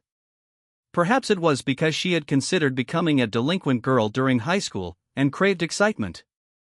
Ha! Shen Xi suddenly let out a soft laugh. Chen, your reaction is so cute. He was certain that Chen Xi was indeed shy. And it was because of him that I felt shy. Although I don't know why. However, what could possibly make such a beautiful woman blush? That's actually a very satisfying thing. Cute, is he complimenting me? Chen Xi's cheeks flushed even more, but she felt a sweet warmth in her heart. At that moment, a clear, slightly hurried voice rang out. Xi, I'm sorry I'm late today. A young man in his early 20s hurried toward the front of the classroom. This young man was about 1.8 meters tall, with fair skin and a rather handsome appearance. At this moment, a few beads of sweat still appeared on his forehead, showing that he had been traveling in a hurry. Chapter 13 Wang Jia. However, I bought you a gift especially today. As he spoke, he took out a beautifully packaged paper bag and handed it to Chen Xi. Chen Xi did not accept it. Instead, her expression showed some displeasure. He said, Wang Jia, I've told you so many times, don't call me Xi. We're not in a boyfriend-girlfriend relationship, calling each other that will cause misunderstandings. Upon hearing this, Wang Jia was slightly taken aback, then smiled and said, Isn't this just a matter of time? We're both from the capital. In this small place like Jiangcheng, besides me, who else could you possibly want? When he spoke, Wang Jia's tone was full of confidence. These days, regional discrimination is rampant. Which young person in the capital isn't better off than those in smaller cities? For them, a house. That's enough to be equivalent to a high-ranking official in Jiangqing's life savings. On the day he submitted his college application, he ignored the objections of his parents and friends. Choosing to attend the same university as Shen Xi was simply to have the advantage of being close to her. He couldn't compare to those young men from Kyoto. Is he really inferior to these natives of Jiangcheng? Of course, he genuinely liked Shen Xi too. Regarding Wang Jia's straightforward words, Shen Xi frowned, her expression darkening slightly. This guy was, in a way, her childhood friend. They grew up together. However, precisely because of this, she was genuinely not interested in him. Moreover, the other person has a very outgoing personality, and they say whatever comes to mind. That's also what she hates the most. Didn't he notice that many of his classmates were looking at him with hostility? If it weren't for the high quality of college students, Wang Jia would probably have been given a sack of sack as a form of education the next day. Immature in character, that's her assessment of Wang Jia. This also destined them to not be together, even though the other had given so much. Wang Jia noticed that Shen Xi's expression was not good. Realizing he had misspoke, he quickly corrected himself. Xi, don't be angry. I was being abrupt just now. From now on, can I call you Xi? Shen Xi ignored him, turned around and sat down in her seat to start reviewing. Seeing this, Wang Jia came over to Shen Xi's side and said, "Dude, let's switch seats." As he spoke, he tried to sit down, his attitude firm. Bang! Ah! Shen Xi raised her foot and kicked out. Caught off guard, Wang Jia fell flat on his back and cried out in pain. Shen Xi withdrew her foot expressionlessly. Who's your buddy? And you didn't get permission after making the request. Acting without authorization, don't you know this is an extremely egregious act? After saying that, he ignored Wang Jia and continued reading his book. He had already disliked Wang Jia for a long time back in the dorm. They talk about big places and small places all the time, as if they're some kind of amazing person. Shen Xi knew exactly what kind of person he was. The family owns 2 apartments in the capital city, even though they're located outside the nth ring road. These are the kinds of items you have to haggle over even when you go to the supermarket. They have to be so careful with cash. I really don't know where their sense of superiority comes from. Now that Shen Xi has obtained the system, she naturally won't tolerate the other party anymore. This sudden turn of events immediately drew the attention of everyone in the classroom. However, many people did not sympathize with Wang Jia. Instead, they gloated over his misfortune. The other person is always careless and speaks without thinking, offending countless people, both openly and secretly. They deserve to be taught a lesson now. Oh dear, Wang, how did you fall down on your own? At this moment, a young man sitting next to Wang Jia exclaimed in feigned surprise. Perhaps it was a power outage, and they took the wrong turn in the dark. A young man dressed in designer clothes smiled and spoke. Every word and action directly attributed the incident to a power outage. Jiangcheng University is the best institution of higher learning in the entire Jiangcheng city. There are quite a few powerful second-generation rich kids and locals in the class. Oh, I see. Upon hearing their explanation, the others suddenly understood and echoed their agreement. Upon hearing this, Wang Jia's expression shifted between anger and frustration. But he dared not say anything, and could only swallow his anger and leave his seat. He knew that if he persisted, he would be the one to suffer in the end. After all, the power outage just now was fake. But if these people put in the effort, it might actually become the truth. Of course, by this time he also hated all of them. Especially Shen Xi. They'd been in the same dorm for almost a year, so giving up a spot wouldn't be difficult. To further humiliate him is utterly despicable. He didn't look for problems within himself. Perhaps, even if he had problems, he wouldn't have considered them. But his sense of superiority from being born in Kyoto wouldn't allow him to admit it. This kind of person is strange. If they were truly wealthy and powerful, that would be one thing. But in reality, life wasn't going well, it was just average. But he just had this inexplicable sense of superiority. It's hard to understand. Seeing Wang Jia's miserable state, the entire class Apart from Shen Xi, who was somewhat reluctant, everyone else remained expressionless. People like that deserve to be taught a lesson. Shen Xi, that kick you gave just now seemed pretty hard. Shen Xi turned her head and looked at the seemingly sunny and handsome boy beside her. What's wrong? Are you angry? Upon hearing Shen Xi's voice, Shen Xi turned her head and gave a bright smile. No, it's just that I feel it's not right, since we're all in the same class. Shen Xi shook her head and said softly. Upon hearing this, before Shen Xi could speak, a girl beside her spoke up. Xi, Wang Jia is disgusting. It's good to teach him a lesson, so he won't come back to bother people again. The speaker was named Su Lina, Shen Xi's roommate. He was also a local of Jiangchang and had long harbored resentment towards Wang Jia.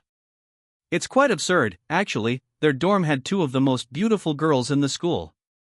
Su Lina and Wang Qian are also quite good-looking. The girls are of above-average beauty. It's probably the most attractive dormitory at Jiangcheng University. Hearing her roommate's words, Shen Xi fell silent and did not say anything. Wang Jia's usual way of doing things is indeed uncomfortable. But she hadn't expected that so many people would be dissatisfied. Perhaps she was also from Kyoto, and thus had a biased view of Jiangcheng. That's probably why she has this thought. Perhaps she needs to reflect on it. Just then, a pleasant bell rang, signaling the start of class. A professor with white hair and glasses pushed open the classroom door and entered. Everyone immediately stood up. The professor glanced at the students below. Seeing Wang Jia's ashen face, he paused for a moment, but didn't say much, calmly saying, "Let's begin class." After saying that, he sat down on the podium and began his lecture. Chapter 14 intended. Shen Xi, do you like Wang Jia? Seeing Shen Xi looking preoccupied, Shen Xi suddenly spoke up. Oh, how could that be? I was just reflecting on my own problems. Don't make wild guesses, I'm not interested in Wang Jia. Upon hearing this, Shen Xi immediately waved her hand in rejection. Her pretty face was filled with seriousness. Xiaoxi, why are you so nervous? Shen Xi was just asking casually. Beside her, Su Lina said with a smile. Could it be that you have feelings for Shen Xi? Are you so nervous because you're afraid he'll misunderstand? As she spoke, she blinked a few times. She has shallow dimples on both sides of her cheeks. Hearing Su Lina's words, Shen Xi's pretty face blushed slightly. This girl's words are way too blunt. However, she seems to have a rather good impression of Shen Xi, the freshman. After all, it just so happens to fit her aesthetic preferences. Of course, at this point, we absolutely cannot admit it. What nonsense are you talking about?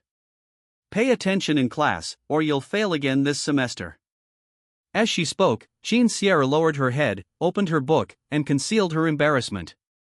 Upon hearing this, Su Lina stuck out her tongue. Okay, I won't mess around anymore. I'll focus on the lesson, alright? I also put aside my distracting thoughts and began to listen attentively to the professor's lecture. She was just joking casually and didn't really take it seriously. After all, Shen Xi's looks, figure, and temperament are all top-notch.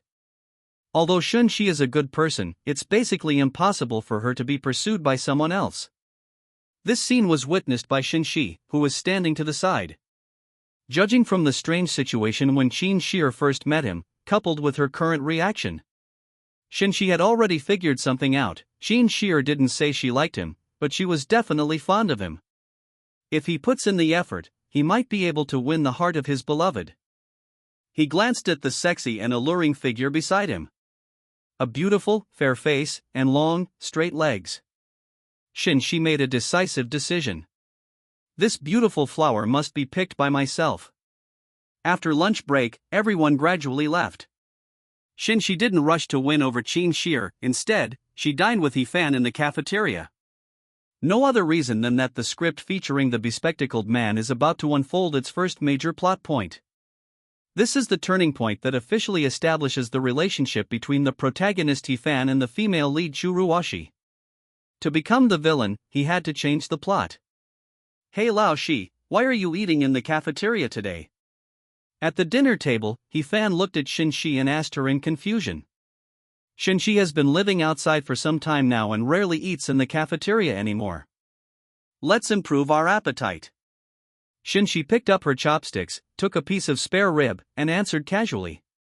He Fan nodded upon hearing this. This reason did indeed fit Shen Xi's personality. He then stopped talking and continued eating. The meal passed in silence, due to the time of day. He Fan ate very quickly, still needing to complete the goddess's task. He was full within a few minutes. I'm finished eating, I'm leaving now. After saying that, he got up and walked out. Seeing this, Shen Xi remained silent, silently counting 3, 2, 1. Old Xi, can I borrow a pack of tissues? He Fan rushed back. He looked rather disheveled. Shen Xi handed over a tissue, which He Fan took. Just as he was about to leave, he felt that resolving this stomach problem would take quite some time.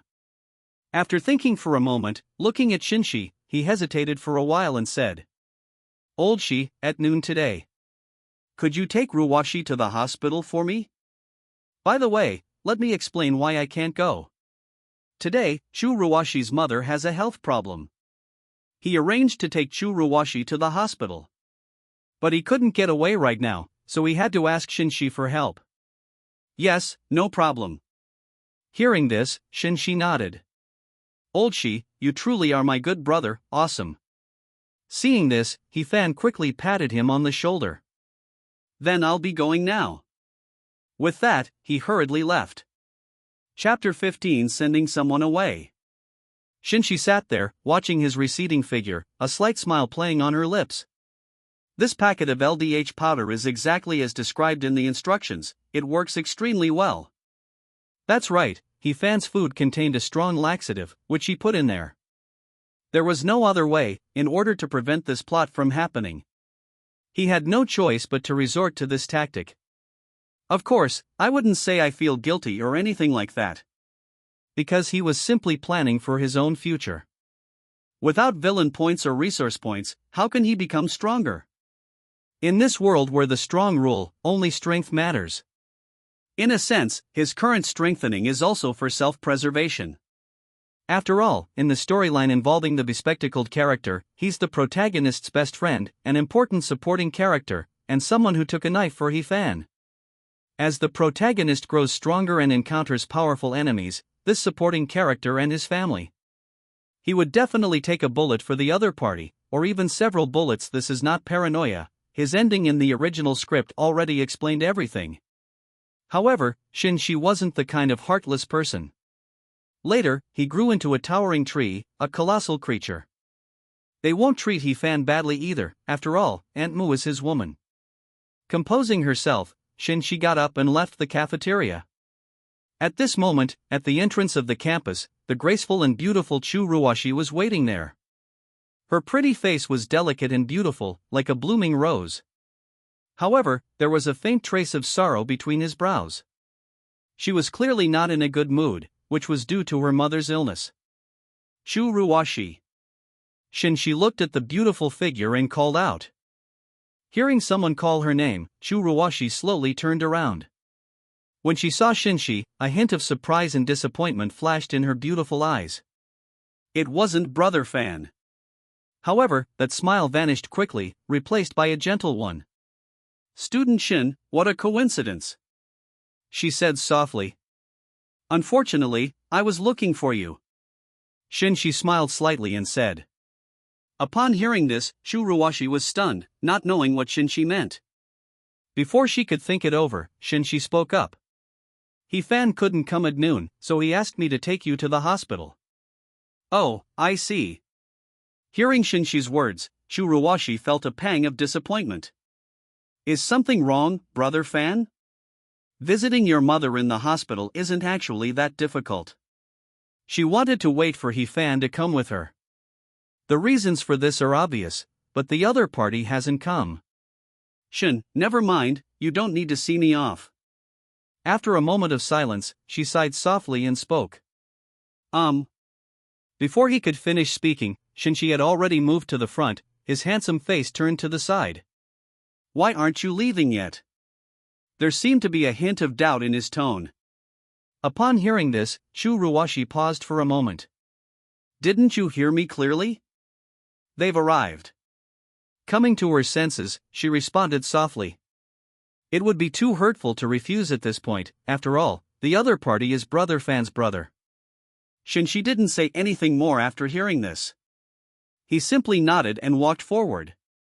And so, this scene appeared at the school gate. A handsome, tall boy and a pretty, sweet girl were traveling together. The man remained calm and composed, striding away. The girl's face flushed slightly, and she followed behind with her head down. The two remained silent the entire way. But the scene was strangely harmonious and beautiful. It's like a beautiful landscape painting, pleasing to the eye. Chapter 16, The Scoundrel. Soon after, we turned into a small alley, where the environment was quiet and dimly lit. The surrounding houses were all tightly closed, making the place seem somewhat eerie. However, it is also a shortcut for students from Jiangcheng University to go out. Ah! Suddenly, Chu Ruwashi let out a soft cry and leaned against Shen Xi's back. It was caused by Shen Xi stopping in her tracks. His back was so thick and strong. Chu Ruwashi's first reaction was not to question, but to express this feeling. Why did you suddenly stop? It took her a while to come to her senses. Here you go. Shen Xi didn't answer, but made room for her to look ahead. Several thugs wearing black short-sleeved shirts and with tattoos on their necks stood there, holding black iron clubs and looking menacing. Chu Ruwashi was startled by what she saw. It was the first time she had ever encountered such a situation. Normally a well-behaved girl, she had never encountered such a situation before, and her pretty face turned pale instantly. Shen Xi, who are they? She asked in a low voice. I don't know. Shen Xi shook her head. But don't worry, leave this to me. After saying that, Shen Xi walked straight ahead. Chu Ruwashi stood there, looking at the tall and handsome figure in front of her. A warm feeling inexplicably rose in my heart, and a sense of security arose spontaneously. She hadn't expected that this low-key and somewhat aloof classmate. It's unbelievable that he has such a brave side. You know, when faced with a group of thugs, many boys who usually like to show off would be too scared to step forward. Shen Xi's composure truly impressed her. The thought had barely crossed his mind when he saw the group of people ahead walking towards Shen Xi. She felt worried again. Kid, tell me, which leg do you plan to keep today? The man with dyed yellow hair, who was in the lead, spoke calmly. However, as he spoke, he raised the stick and shook it violently, exuding a violent aura. He wasn't some useless thug, he was a minor leader in a major gang in Jiangcheng, and he was quite skilled in combat. Although not as elite as special police or top-ranking military personnel. That's enough to deal with an average college student. Today, a second-generation rich kid asked me to do something through some connections. The reward was extremely generous, and the purpose was simple, to impress the girl. They thoroughly humiliated the boy, making him look foolish and disappointing the girl. In short, it was just a simple jealousy farce. Of course, seeing the girl's radiant appearance, he could understand. However, as a large gang, the Black Wolf Gang, its minor leader Koen. But he had other plans in mind. Since he had already made his move. If he didn't dismember a few legs and draw blood, it would be a disgrace to him. Dislocate my legs. Shen Xi saw the group, a cold smile curving her lips, and said indifferently. Hearing this, Koen sneered, refusing to reply, and instead brandished his stick, ready to advance. Given the other party's attitude. He'd been in the underworld for so many years and seen a lot, but when he was actually beaten, he'd beg for mercy like a grandson. Boss Koen, wait a minute, it seems there's a mistake. Suddenly, the henchman beside him grabbed Koen and said. Not bad, boss, look, none of the faces in this photo match up. Another thug also pulled out a photo and chimed in. Koen glanced at the photo and realized something was off, but he didn't mistake it for something else. Instead, he slapped his underling on the head and yelled. How could I, Master Koen, be mistaken? If I say it's him, then it definitely is. Having said that, he took a step forward and rushed directly towards Shen Xi. This kid is too arrogant, he needs to be taught a lesson before he feels better. Chapter 17 Terrible. Seeing this, the henchmen exchanged glances, grabbed their weapons, and followed. There was no other way, the boss had already rushed in, and if they didn't follow, wouldn't that be disrespectful to Brother Cohen? So, in this not-so-wide alley, a group of menacing thugs, wielding iron bars and led by their burly leader Kuan Erlu, charged towards Shen Xi. Dust and smoke billowed, gravel flew everywhere, and a strong, pungent odor filled the air. Not far away, Churuwashi, the pure and beautiful school beauty, had a face full of worry and fear, her eyes fixed on the front, unblinking. Even my breathing slowed down. Facing these ruthless people, Shen Xi is probably going to have a tough time. He only got into trouble because of me. Indeed, in the mind of this innocent girl at this moment, these burly men were all after her, and Shen Xi was merely taking the blame for her. This feeling is like that of a little girl towards her savior. She was grateful, but also felt guilty. Shen Xi remained expressionless, her gaze sweeping indifferently ahead. She exuded a calm aura, completely different from the arrogance of these thugs, yet inexplicably inspiring fear in others. This is the pressure emanating from vital signs. Even a peak inner realm expert who conceals their aura can still make people feel that oppressive atmosphere. What's more, these people are just thugs who haven't even set foot in the outer realms. And so, just as these aggressive and menacing thugs were about to rush towards Shen Xi, they suddenly stopped. It was like hitting a wall. Bang bang bang. The group fell to the ground, looking quite comical. Even the burly man leading the group, Kuan Erlu, felt that invisible pressure. Having risen through the ranks to become a minor leader in the Black Wolf Gang, he could be said to have some insights. I understand that the concept of realms exists in this world.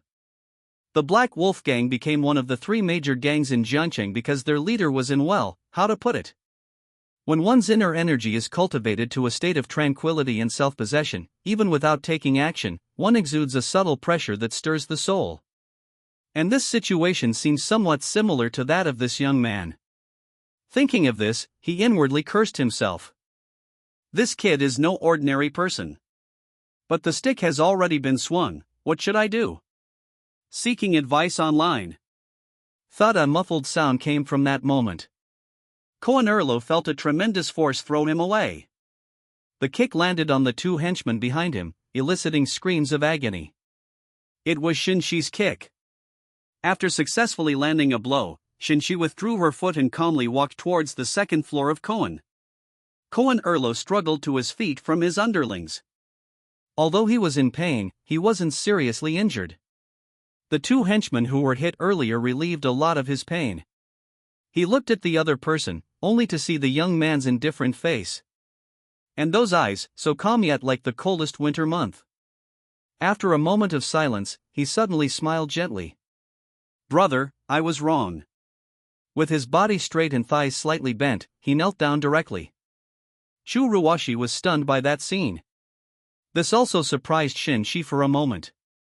However, he did not stop, but continued walking forward. Upon seeing his actions, Kuan Erlu's expression shifted, and finally, he gritted his teeth. Brother, I was really wrong. Consider this leg as an apology. Having said that, he raised his hand again, holding the stick, and aimed it at his knee. Bang! A loud crash was heard, and Kuan Erlu fell to the ground. He let out a painful howl. Tears came out, and of course, blood seeped out as well. Kuan Erlu used all his strength in this attack. His kneecaps were shattered, and one leg was basically useless. At this moment, Shen Xi stopped and gave Kuan Erlu a deep look before speaking calmly. Don't let me see you again. After saying that, he turned and left, walking towards Churuwashi's direction. Brother Kuan, it can't be that bad. Seeing this, the underling asked in fear. You don't know anything. Kuan Erlu snorted coldly. He knew that his leg, if not completely useless, might at least be crippled. But compared to these, he cared more about his own life. He knew that in Jiangcheng, killing gang leaders was as easy as crushing an ant. His attitude instilled a sense of awe and respect in his underlings. I used to hear Brother Cohen talk about 8 in and 8 out, using 1 against 100, cutting off all escape routes. I thought they were just bragging, but now I've seen it with my own eyes. That's ruthless enough. To be their underling, their ancestors must be incredibly lucky. Chapter 18 Fresh. Shen Xi, I didn't expect you to be so amazing. Shu Ruwashi's cheeks flushed considerably upon seeing Shen Xi. She hadn't expected Shen Xi to be so skilled. Faced with this group of terrifying guys, he easily took them down, and even instilled fear in them to the point that they crippled themselves. As for feeling sorry for the other person, she did feel some sympathy when she saw the other person's miserable state after breaking their leg. But then I thought, without Shen Xi, her fate today will likely be tragic, even miserable.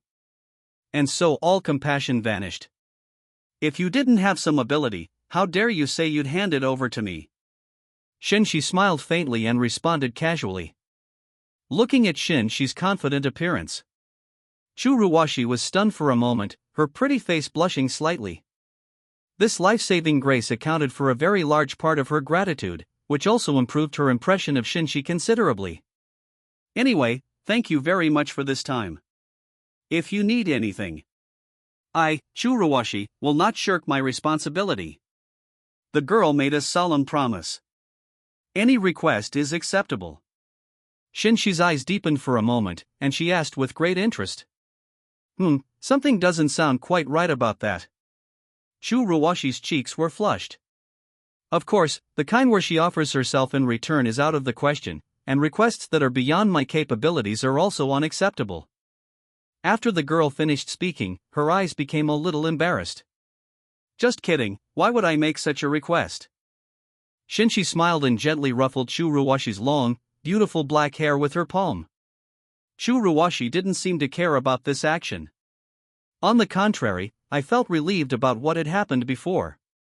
That's true, Shen Xi is Fan Ji's good brother. Why would he make such a bad request? And they just saved you. You actually have such thoughts, Shu Ruwashi secretly cursed herself. Alright, next, shall we report this to the Law Enforcement Bureau? Shen Xi asked a question. After reporting the incident, you will need to cooperate with the investigation, which may take a considerable amount of time. That's why he asked the question. Upon hearing this, Shu Ruwashi appreciated the other person's thoughtfulness and nodded. Yes, let's report it to the police. After all, if these scumbags continue to commit crimes, the consequences will be unimaginable. Even now, she still thinks these scoundrels. He took a liking to her and wanted to abuse her, even kidnap her. If it weren't for Shen Xi, her ending would have been extremely tragic. Punishing the wicked is more important than visiting my mother's ailing condition. After all, there's still time for the former. Seeing that the other party nodded in agreement, Shen Xi didn't hesitate and directly dialed the Law Enforcement Bureau's number. At 3 p.m., in front of the imposing and solemn gate of the Law Enforcement Bureau, Shen Xi and Shu Ruwashi emerged from within, their robes fluttering in the gentle breeze. Unexpectedly, this incident was orchestrated by a second-generation rich kid who hired thugs to beat up He-fan and embarrass him in front of you. So, it's all for your sake? I must say, Shu, the school beauty, is truly captivating. Shen Xi smiled. Brother Xi, please stop teasing me. I'm feeling quite complicated right now. Shu Ruwashi lowered her head, somewhat shyly. In less than a few hours, the three titles of address, Shen Tongxue, Shen Xi, and Xi Good, changed naturally.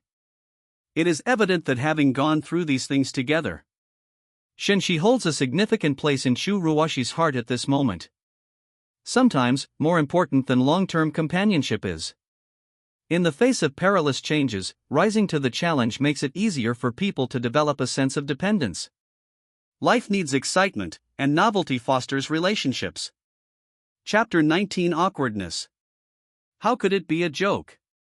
This is the truth. Your charm is indeed great, there's no need for modesty. Shen Xi shook her head and said seriously. Shu Ruwashi blinked, saw the seriousness in Shen Xi's eyes, pursed her lips, and felt a sweet feeling in her heart. She was actually quite aware of her own charm.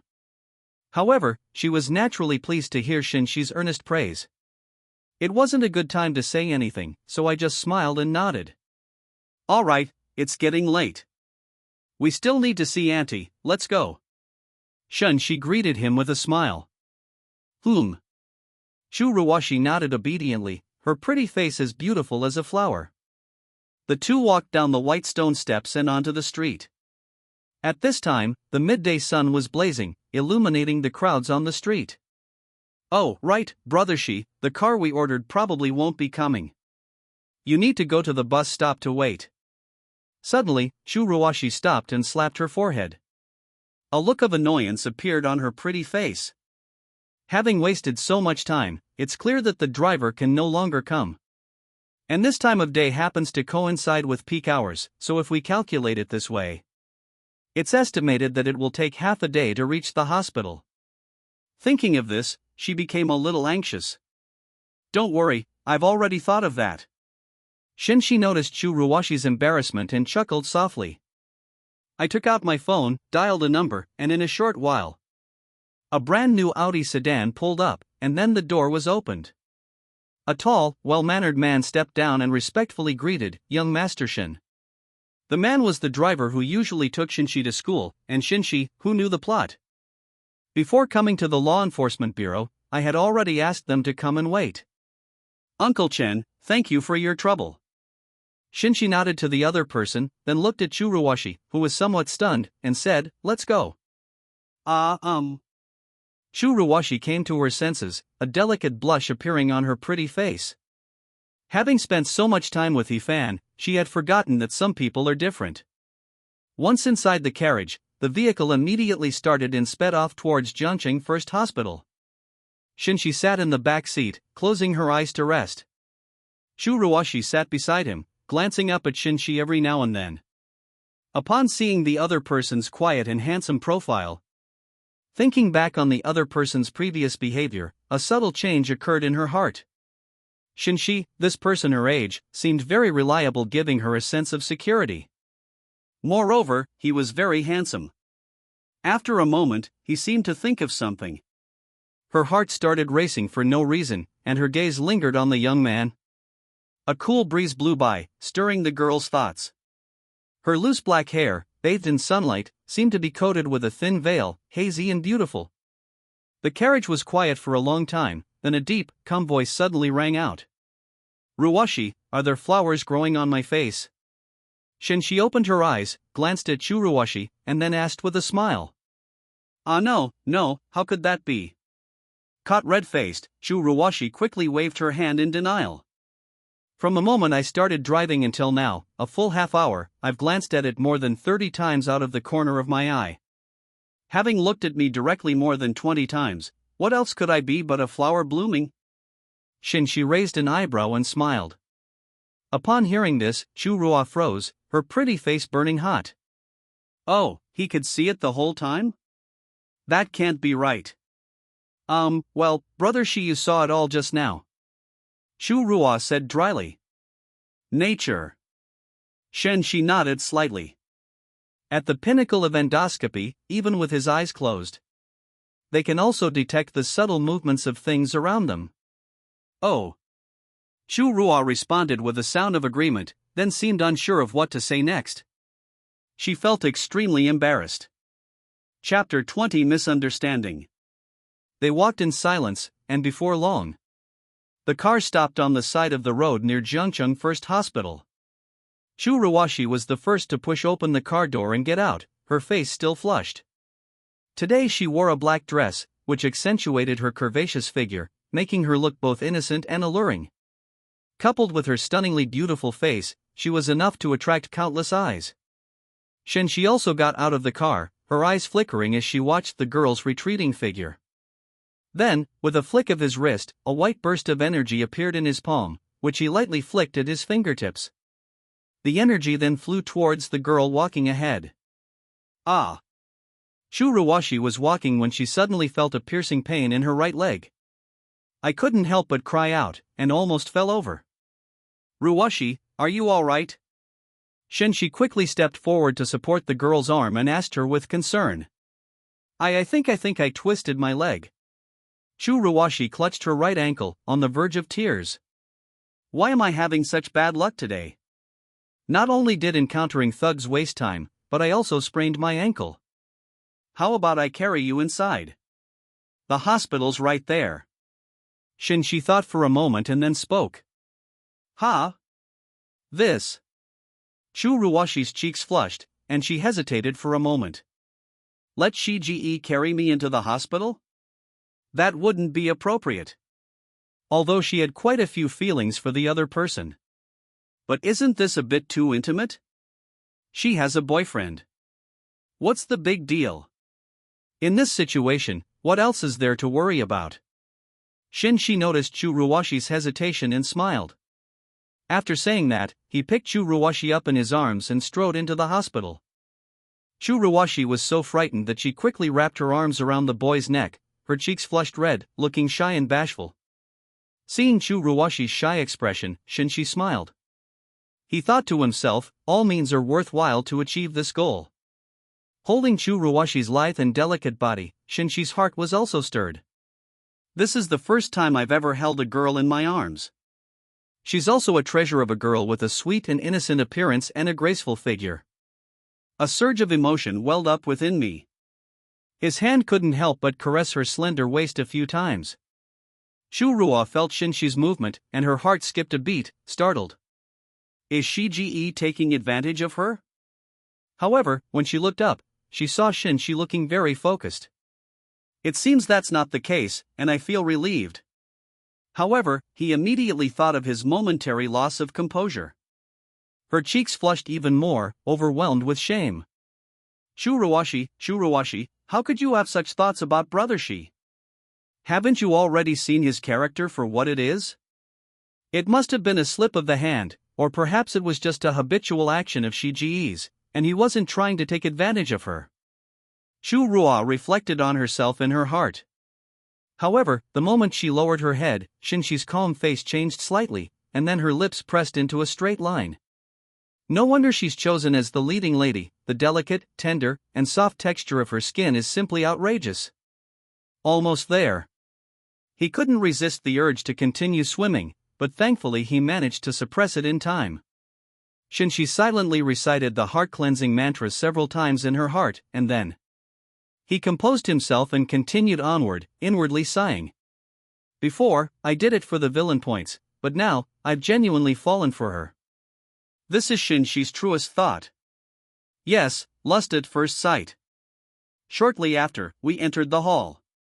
The sight of Shen Xi holding Chu Ruoshi attracted a lot of attention. After all, this kind of situation rarely appears in the public eye. As a result, discussions and exchanges ensued. That girl was really lucky, she was injured. Her boyfriend actually carried her to the hospital, afraid she would fall. But the girl is so pretty. Much prettier than those celebrities on TV.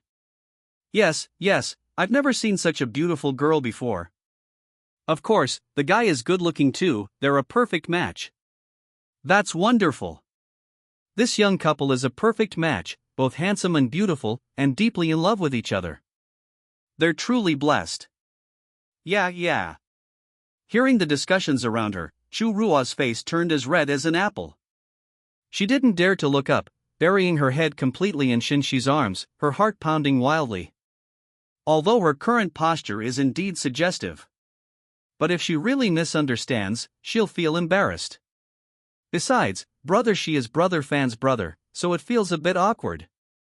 Shen Xi didn't seem to care at all, and continued walking with a smile on her face. Naturally, my pace slowed down a bit, this feeling seemed quite comfortable.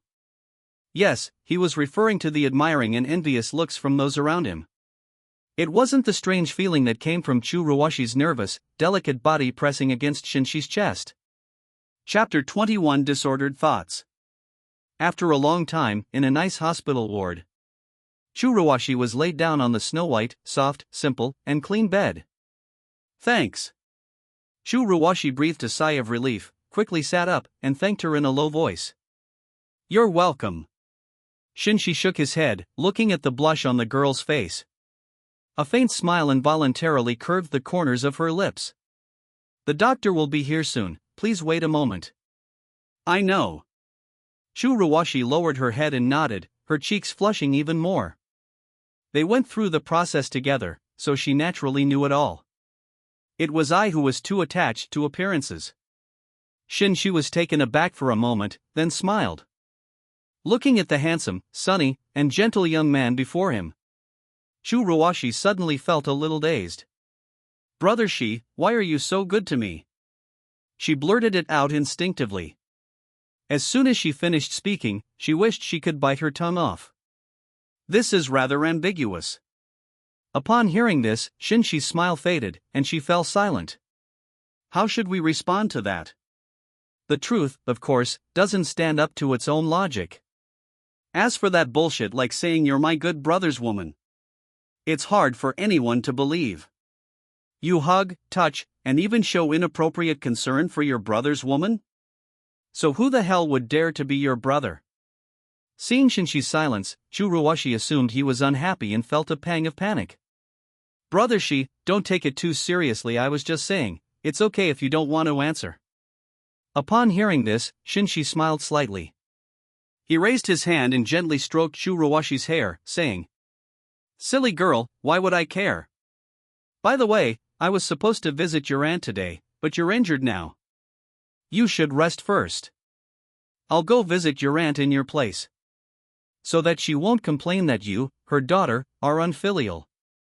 Chu Ruoshi was taken aback when she heard this, only to see that Shen Xi had already gotten up and left. Get some rest. If anything happens, call me. Chu Ruoshi. Watching Shen Xi turn and leave, Chu Ruoshi's pretty face showed a bitter smile. Brother Xi is really very considerate towards her. How could she possibly repay that? Thinking back to the strange behavior the other person had shown earlier, a strange emotion began to spread through her heart. Does he like me? But I'm already Fan's girlfriend. My thoughts were a jumbled mess. It wasn't until the female doctor in the white coat entered the ward with several nurses that she finally came to her senses. At the same time, Shen Xi, who had just left the ward, let out a soft sigh of relief. This girl finally managed to control herself. In that situation, if he had stayed even a second longer, all his efforts could have been in vain. Fan still holds an extremely important place in the other party's heart. After all, the long hours spent together and the constant care they provide. It cannot be easily erased by a few changes. However, it won't be long. Shen Xi thought about it, and her expression returned to normal. At this moment, a cool breeze blew by, bringing a refreshing scent. It made me feel a bit more relaxed. He looked ahead. Not far away, signs displayed the various zones. His eyes flickered slightly. Then, I walked over there. After a long while, Shen Xi entered a high-end ward. Xiaoxi, your chicken soup is really delicious and has touched my heart. A beautiful woman with a slightly haggard face and a full, curvaceous figure. Holding the bowl, he drank the chicken soup that Shen Xi had bought and praised it repeatedly. Chapter 22 Madame Xia. Auntie, I'm glad you like it. Shen Xi smiled upon hearing this, a smile that revealed a hint of innocence. This beautiful woman was none other than Chu Ruoshi's mother, Xia Lanzhao. As for the chicken soup they're drinking now, it was from when they arrived. Shen Xi bought it at a high price from an elderly woman who came to visit her family. As for the taste? It's common knowledge that in a place like a hospital, the supplements you bring will naturally taste good. Ruoshi, it's so good to have someone as sensible as you. Upon hearing this, Xia Lanzhao gave Shen Xi a gentle look and said with a hint of reproach. It's a miracle that you could sprain your ankle after coming to the hospital. As she spoke, she shook her head, her tone quite helpless. Shen Xi didn't reply, but just smiled faintly. This is a difficult question to answer, since the other party's assessment of the daughter is correct, and if he foolishly gets involved, he might lose a lot of points. And most importantly, he was the one who caused Chu Ruoshi's injury. Thanks to you this time, Xiaoxi. Xia Lanzhao continued, his tone filled with gratitude. If it weren't for you, that child would probably be in big trouble. Just now in the ward, Shen Xi had already recounted the basic events. Ruoshi is my classmate, so it's only right. As Shen Xi spoke, a tenderness flashed in her eyes. She's injured, how can I ignore her? Xiao Lanzhao, who was already married, showed a relieved expression upon hearing Shen Xi's words. What a gentle, considerate, and understanding child. Thinking this, she noticed a gentle smile on Shen Xi's face. This isn't the kind of innocent smile between classmates, it carries a hint of romantic feelings between a man and a woman.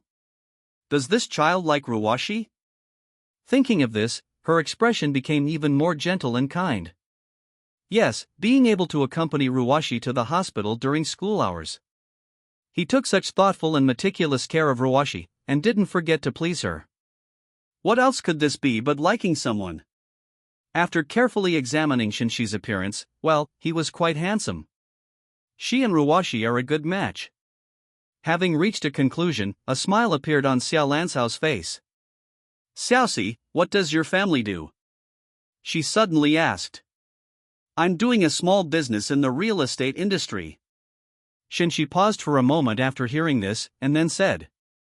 Real estate. Upon hearing this, Xiao Lanzhao nodded slightly, understanding the situation. Overall, I feel there won't be any problems since the other person is with Ruwashi. Firstly, they were good looking, secondly, they came from good families, and thirdly, they had a deep affection for each other. So when are you planning to get married? Shen Xi was stunned, clearly taken aback by Xiao Lanzhao's question. Marry? Holy crap, did we really have to go this far? Auntie, what are you saying? Shen Xi gave an awkward smile and said. However, Xiao Lanzhao said with a serious expression. Xiaoxi, your aunt is getting old, and I have no hope for the future. Since you meet auntie's aesthetic standards in every way, and your relationship with Ruwashi is good. If you get married soon and give your aunt a grandson, she'll be at peace. Xiao Lanzhao spoke with a hopeful expression, recalling how Chu's father had died in the disaster. Although she was left with company shares and not financially mistreated. But as time went on, she still felt lonely, especially the desolation of being alone in her empty room every night. Now, my daughter has a boyfriend, and he's even her type. The two quickly got married, and she brought her chubby grandson, everything was perfect. Auntie, I'm afraid I can't agree to what you're saying. Because Ruwashi and I aren't in a romantic relationship, we're just ordinary classmates. Shen Xi was taken aback upon hearing this, and said with a mixture of amusement and exasperation. Chapter 23 Feeding. He really didn't expect the other person's thoughts to jump so wildly. Classmate, huh? Auntie understands that's how you young people address each other. However, at my age, I really want a child, so you all have to understand how I feel. Upon hearing this, Xiao Lanzhao assumed that Shen Xi was still shy. She then patiently explained. Shen Xi's forehead was sweating as she listened, but she didn't utter a word in rebuttal. A few ideas suddenly popped into his head, perhaps this matter could be put to use. Why aren't you answering? Is it okay or not? Hurry up and answer, Auntie. Perhaps seeing that Shen Xi hadn't replied for a long time. Xiao Lanzhao even blurted out her hometown dialect, her pretty face full of urgency. Shen Xi found the other person's appearance inexplicably adorable. He couldn't help but laugh.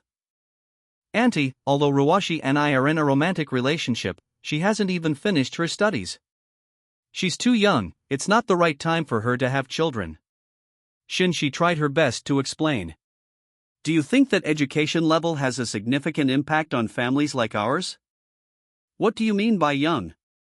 She's clearly 20 years old.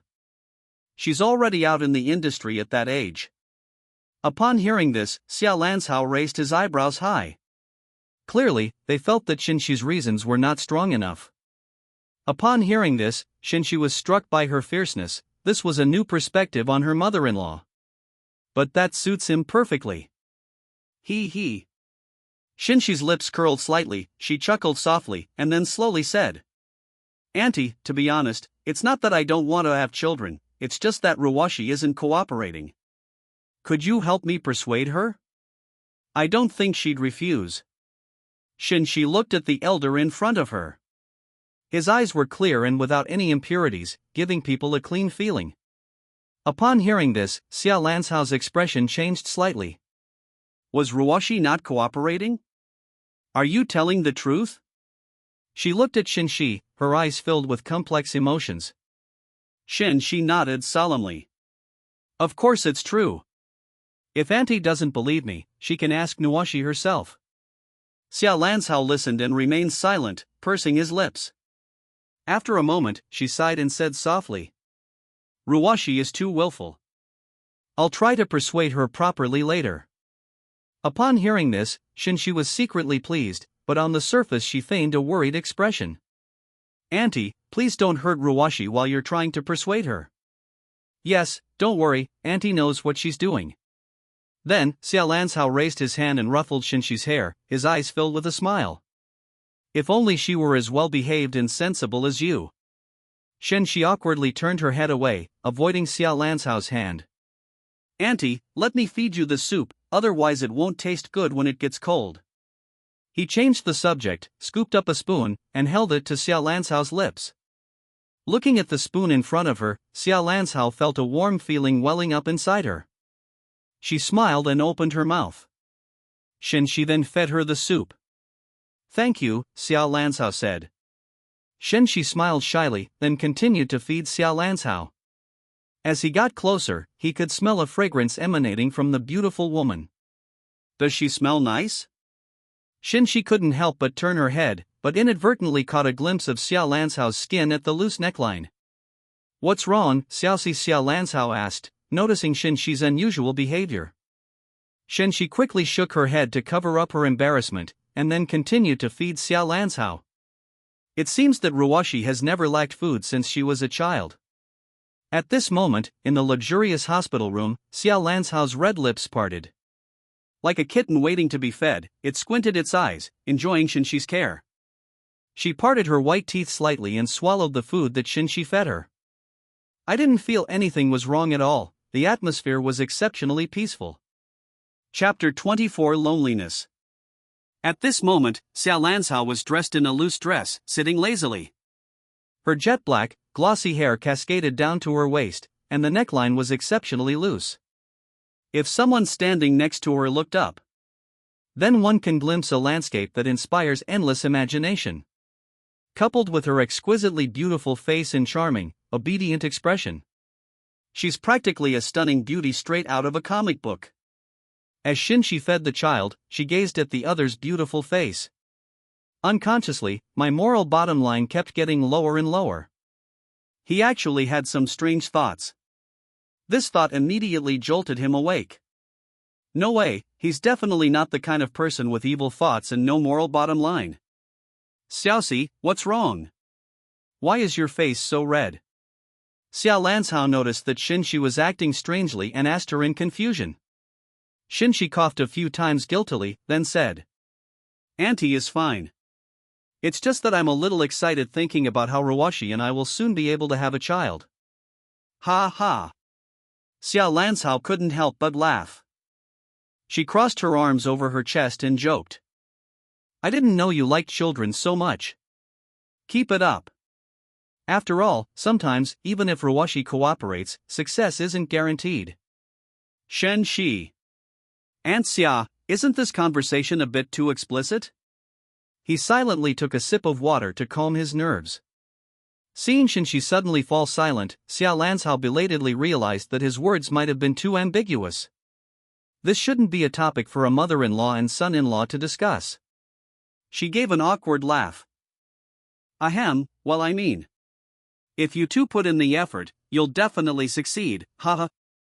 Her fair cheeks unconsciously flushed a light pink, making her even more delicate and beautiful. The main issue is that she's not very mature psychologically. She married Chu's father at a young age and stayed at home, living like a beautiful caged bird, spending her time eating, drinking, having fun, and taking care of her appearance. She basically didn't care about anything, which caused her to fall behind her peers. Some of her words and actions are inevitably inappropriate for her age. Thank you for your encouragement, Auntie. Shen Xi smiled brightly and didn't dwell on the topic any further. He looked out the window. The sunshine today was quite nice, just like his cheerful mood. This Aunt Xia is really likable and cute. Seeing this, Xiao Lanzhao breathed a sigh of relief. Shen Xi was such a sensible child. They know when to give people a way out and won't make them feel embarrassed. She grew increasingly satisfied with Shen Xi as her son-in-law. Yes, that's right, she has already accepted him as her son-in-law. Shen Xi chatted with Xiao Lanzhao for a while longer. During the rounds, a nurse came in to check on the two patients, and the doctor informed them that Xiao Lanzhao's medical assessment results were in. I caught LSHGZ mainly due to the cold weather. It's a minor illness, not particularly serious. I just need to rest and get 2 days of anti-inflammatory injections. Then, after taking several doses of the medicine according to the prescription, you will recover completely. After chatting for a while, as it was getting late, Shen Xi said goodbye to Xiao Lanzhao and prepared to leave. Although Xiao Lanzhao found Shen Xi very interesting and was somewhat reluctant to part with her, he also knew he couldn't hold her back. Okay, remember to treat Ruoshi well, she gently instructed. Yes, Auntie. Shen Xi gave a gentle smile. Xiao Lanzhao watched Shen Xi leave until her tall figure was out of sight, then turned his gaze away and glanced down at his watch. The once bustling ward fell silent instantly. She picked up the still warm cup from the table and took a small sip. The chicken soup tasted the same, but it inexplicably lacked a lot of flavor, which made me feel very uncomfortable. She knew it was the emptiness in her heart caused by loneliness. Chapter 25 Questions. Phew. Shen Xi took a deep breath of fresh air as she stepped outside, suppressing the pounding in her heart. I really didn't expect Chu Ruoshi's mother to be so young and beautiful. This was something he had never imagined before. Thinking about the unique charm that the other person had unintentionally exuded during their previous conversation, Shen Xi couldn't help but blush and feel her heart race. This is a beautiful woman who is completely different from Aunt Mu. I seem to have gotten the wrong idea again. No, I was simply appreciating beauty. If I don't have any other dirty thoughts, what's wrong with thinking them? Shen Xi repeatedly emphasized this in her mind, her face becoming sacred. After this, Aunt Xiao will probably be a huge help in my pursuit of Ruoshi. Thinking of what Xiao Lanzhao had said before, Shen Xi couldn't help but curl the corners of her lips into a smile. In this way, his relationship with the leading lady will undergo a huge change. However, we still need to go and have a talk, otherwise things might turn from good to bad. Thinking about it, Shen Xi headed towards the elevator. Ah, Brother Xi, you're saying my mom misunderstood our relationship. Inside the ward, Chu Ruoshi was stunned upon hearing this. Shen Xi explained. Well, not only that, she also wants you and me to have a big, healthy grandson in a short period of time. Chu Ruoshi blinked, looking completely bewildered. They were clearly shocked by the news of Shen Xi's return. After a long pause, he slowly uttered 2 words, "Holy shit." Upon hearing this, Shen Xi was also stunned. I never expected that a goddess-level girl who is usually quiet and gentle would swear. However, things had to continue as they were going to be. Sigh, Ruoshi, it's all my fault. If I had insisted on my own opinion and told Auntie that we were really classmates, things wouldn't have turned out like this. Shen Xi looked annoyed and guilty, as if blaming herself. This isn't your fault, Brother Xi. Chu Ruoshi shook her head. My mother's personality is such that once she's made up her mind about something, nothing can change it. Moreover, given how ambiguous our relationship seems today, it's understandable that she doesn't believe it. Although she was also upset, she still kindly helped Shen Xi out of the predicament. Of course, the main reason is that Shen Xi left a very high impression. If it were someone else, they would definitely give Shen Xi a good dressing down. What should we do now? Shen Xi frowned with worry. Chu Ruoshi remained silent, her pretty, aloof face frozen in place. Clearly, this was beyond her expectations. She didn't know what to do. The atmosphere in the fairly spacious room became tense. Sigh, Brother Xi, you should go back first. After a while, Chu Ruoshi sighed. You're still injured, so moving around will be very difficult. Shen Xi paused for a moment, then looked up at Chu Ruoshi and spoke calmly. Chu Ruoshi stared blankly at Shen Xi. I have to stay. Shen Xi had a faint smile on her lips, which looked pure, yet also seemed to be infinitely profound. Chu Ruoshi stared at Shen Xi, remaining silent for a long time. After a long while, she pursed her red lips and lowered her head slightly. Brother Xi. Do you like me? The voice was very soft, and I don't know what was going through with it when I spoke. She turned her head away, avoiding looking at Shen Xi and keeping her distance from his gaze. Shen Xi remained silent, wondering to herself if she had misunderstood again. He roughly understood why Chu Ruoshi had asked that question. His recent friendly behavior led to this, and of course, it was something he deliberately orchestrated. Chapter 26 Different. However, at this time, it wasn't time to reveal his true intentions yet. He had to keep his true purpose hidden. Shen Xi remained silent and did not answer. An eerie silence fell over the room, and Chu Ruoshi's eyelashes trembled. My hands involuntarily clenched into fists, and I felt uneasy. She didn't understand why she had said such a thing. Even if the other person likes her, she already has a boyfriend, who is also his brother. Wouldn't her asking that question make things awkward for both of them? After thinking for a moment, she spoke again. I was just asking casually, don't take it to heart, I didn't mean anything by it. It's alright, Ruoshi. No matter what you do, I won't be angry, Shen Xi comforted her with a gentle smile. Upon hearing this, Chu Ruoshi felt not at ease, but rather a tightness in her chest, as if her heart were stuffed with cotton, and the feeling of suffocation grew stronger and stronger. Damn it, why am I so pathetic? Why ask such a pointless question? Shen Xi's voice was gentle, but she had already gotten the answer. The other person liked her. But knowing this truth was torture for her, who couldn't change the situation. Brother Xi. Chu Ruoshi bit her lip and looked up at Shen Xi. Shen Xi asked gently, what is it? Looking at Shen Xi, Chu Ruoshi suddenly felt sorry for her, and her eyes reddened. Shen Xi reached out and hugged her. Brother Xi, you're so good to me. Chu Ruoshi choked up as she spoke. Shen Xi patted Chu Ruoshi's shoulder. Silly girl, you are my friend. If I'm not good to you, who else would I be good to? Chu Ruoshi closed her eyes and leaned against Shen Xi's chest. Her mind was in turmoil, and all sorts of thoughts flashed through her mind. Shen Xi embraced the soft, supple body, a warm smile on her face. My heart was filled with joy, because at that moment, the system, which had been dormant for so long, issued another notification. Ding! Due to a series of actions by the host, the magical glasses, the first female lead. A drastic change in mood. The plot begins to veer off course. Reward, 1500 Destiny Villain Points. The two stayed in the room for a long time, until evening, when Shen Xi finally left the hospital. Chu Ruoshi's injuries have mostly healed. Although she cannot be discharged from the hospital, she can walk normally without much trouble. She occasionally experiences some minor pain, but it is not serious. It should be fully recovered in a few days. At the same time, Shen Xi could sense that Chu Ruoshi's affection for him had reached a certain threshold. If she went any further, it would be love. The night breeze was cool and pleasant. It feels very comfortable when it blows on your skin. Shen Xi was in a good mood, with a smile on her lips. Young master.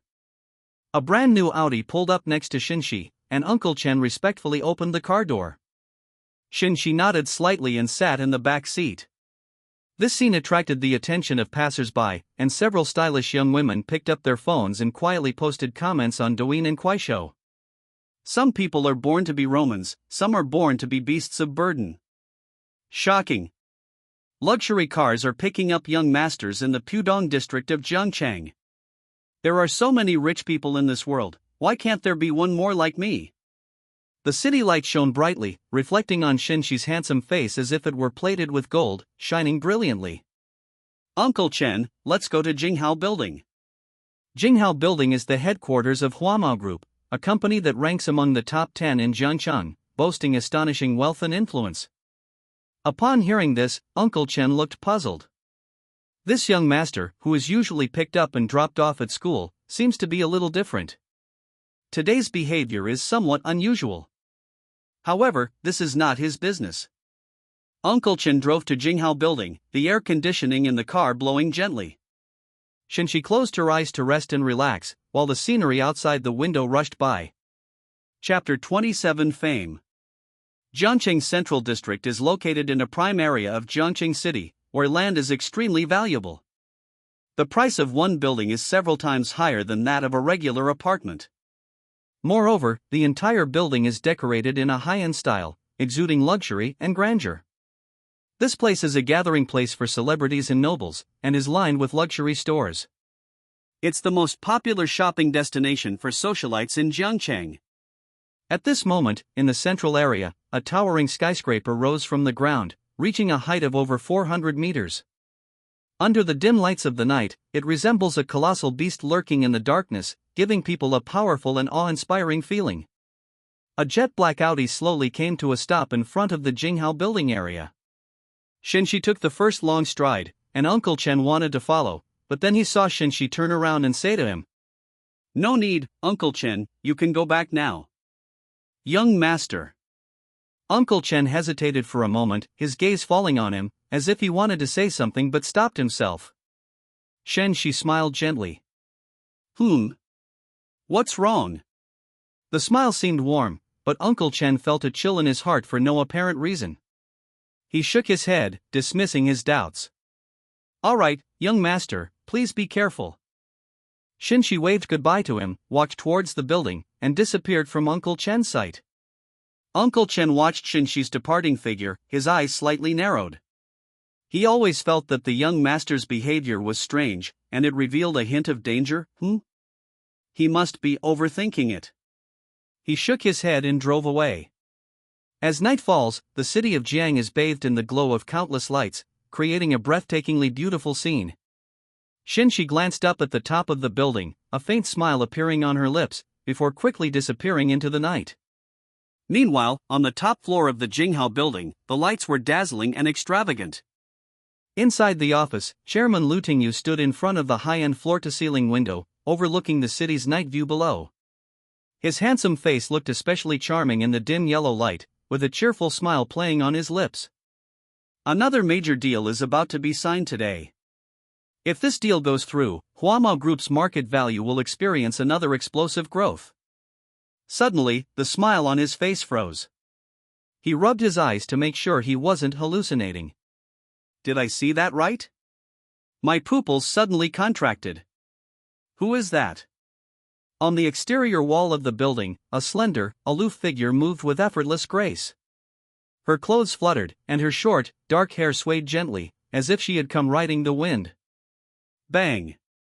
Glass shards flew everywhere, and his body leaped into the air. It smashed through the French windows, jumped in, and landed next to the sofa. Everything happened in the blink of an eye. Lu Tingyu didn't even have time to stop him and could only stare at him in a daze. "You. Director Lu, this is our first meeting, Shen Xi." Shen Xi's gaze met his, a faint smile playing on her lips. Lu Tingyu's body suddenly stiffened. Having held a high position for many years, he knew. He encountered a martial artist, and a very powerful one at that. Such a person is definitely not someone to be trifled with, and coming here is certainly not a good thing. Without making a sound, he pressed the communicator on his wrist. "What brings you here?" He tried to keep his tone relaxed and calm Shen Xi down. After all, at this distance, if the other party had any murderous intent, he would be dead 300 times over. Shen Xi seemed oblivious to his movements, lounging lazily on the sofa, casually picking up a snack from the table and taking a bite, before speaking slowly and deliberately. "I wouldn't call it guidance, but there's something I'd like Director Lu to help me with."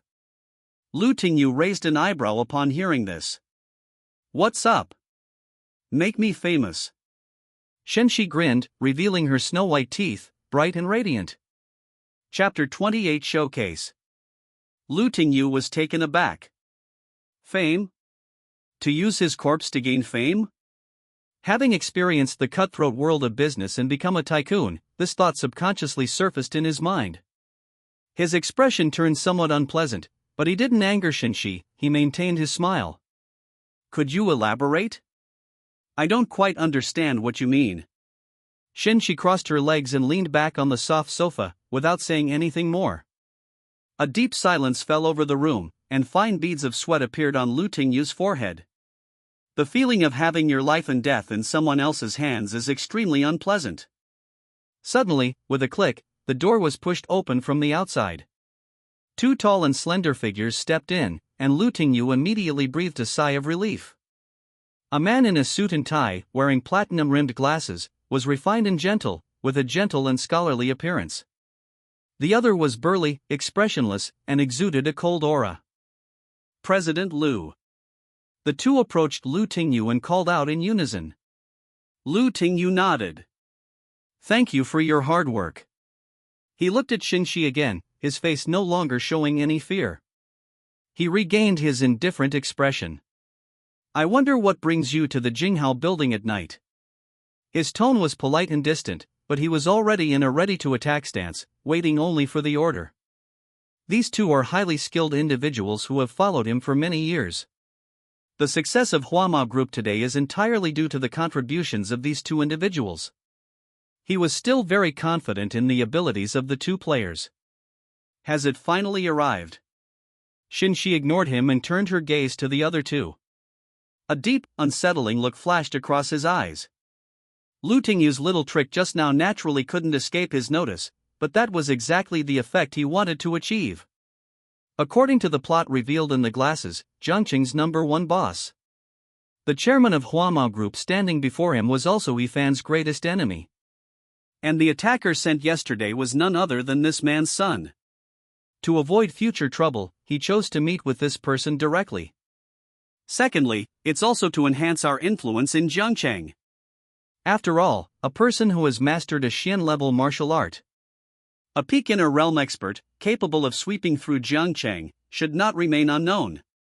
Upon hearing Shen Xi's words, Lu Tingyu frowned, a vague sense of unease creeping over him. The other two men's expressions also changed, and they began to scrutinize Shen Xi more closely. They could sense that the young man who had suddenly barged into the building was at the peak of the inner heaven realm. Although they were surprised by his age, they were not worried. After all, they had spent decades striving to reach the peak of the inner heaven realm, possessing incredibly rich martial arts skills and combat experience. Moreover, they had a numerical advantage, so they were not taken seriously. But judging from the tone of their voice, they seemed to be no ordinary person, a master. The man in the suit secretly became more alert, ready to react at any moment. The burly man snorted coldly, his body suddenly swelled, and he charged towards Shen Xi. Who cares about skill level? One battle will tell. A faint, indifferent smile curved Shen Xi's lips. The next second, he suddenly sprang out. The fist slammed into the opponent, and blue lightning flashed. Bang! Their fists collided, producing a tremendous sound. The burly man cried out in pain, staggering back 7 or 8 steps, each step leaving a deep mark. Shen Xi didn't stop. She leaned closer, clenched her fists, and slammed them out hard. The barrage of attacks overwhelmed the burly man, leaving him only able to dodge and defend. He couldn't help but spit out blood, his face turning deathly pale. Seeing this, the man in the suit quickly joined the fray. A dagger gleaming with white light spun nimbly as it stabbed towards Shen Xi. Shen Xi didn't even look, and struck out with his palm, a purple lightning bolt shooting out swiftly. The man in the suit's dagger was instantly shattered into scrap metal and fell to the ground. The man in the suit spat out a mouthful of blood and staggered back a few steps.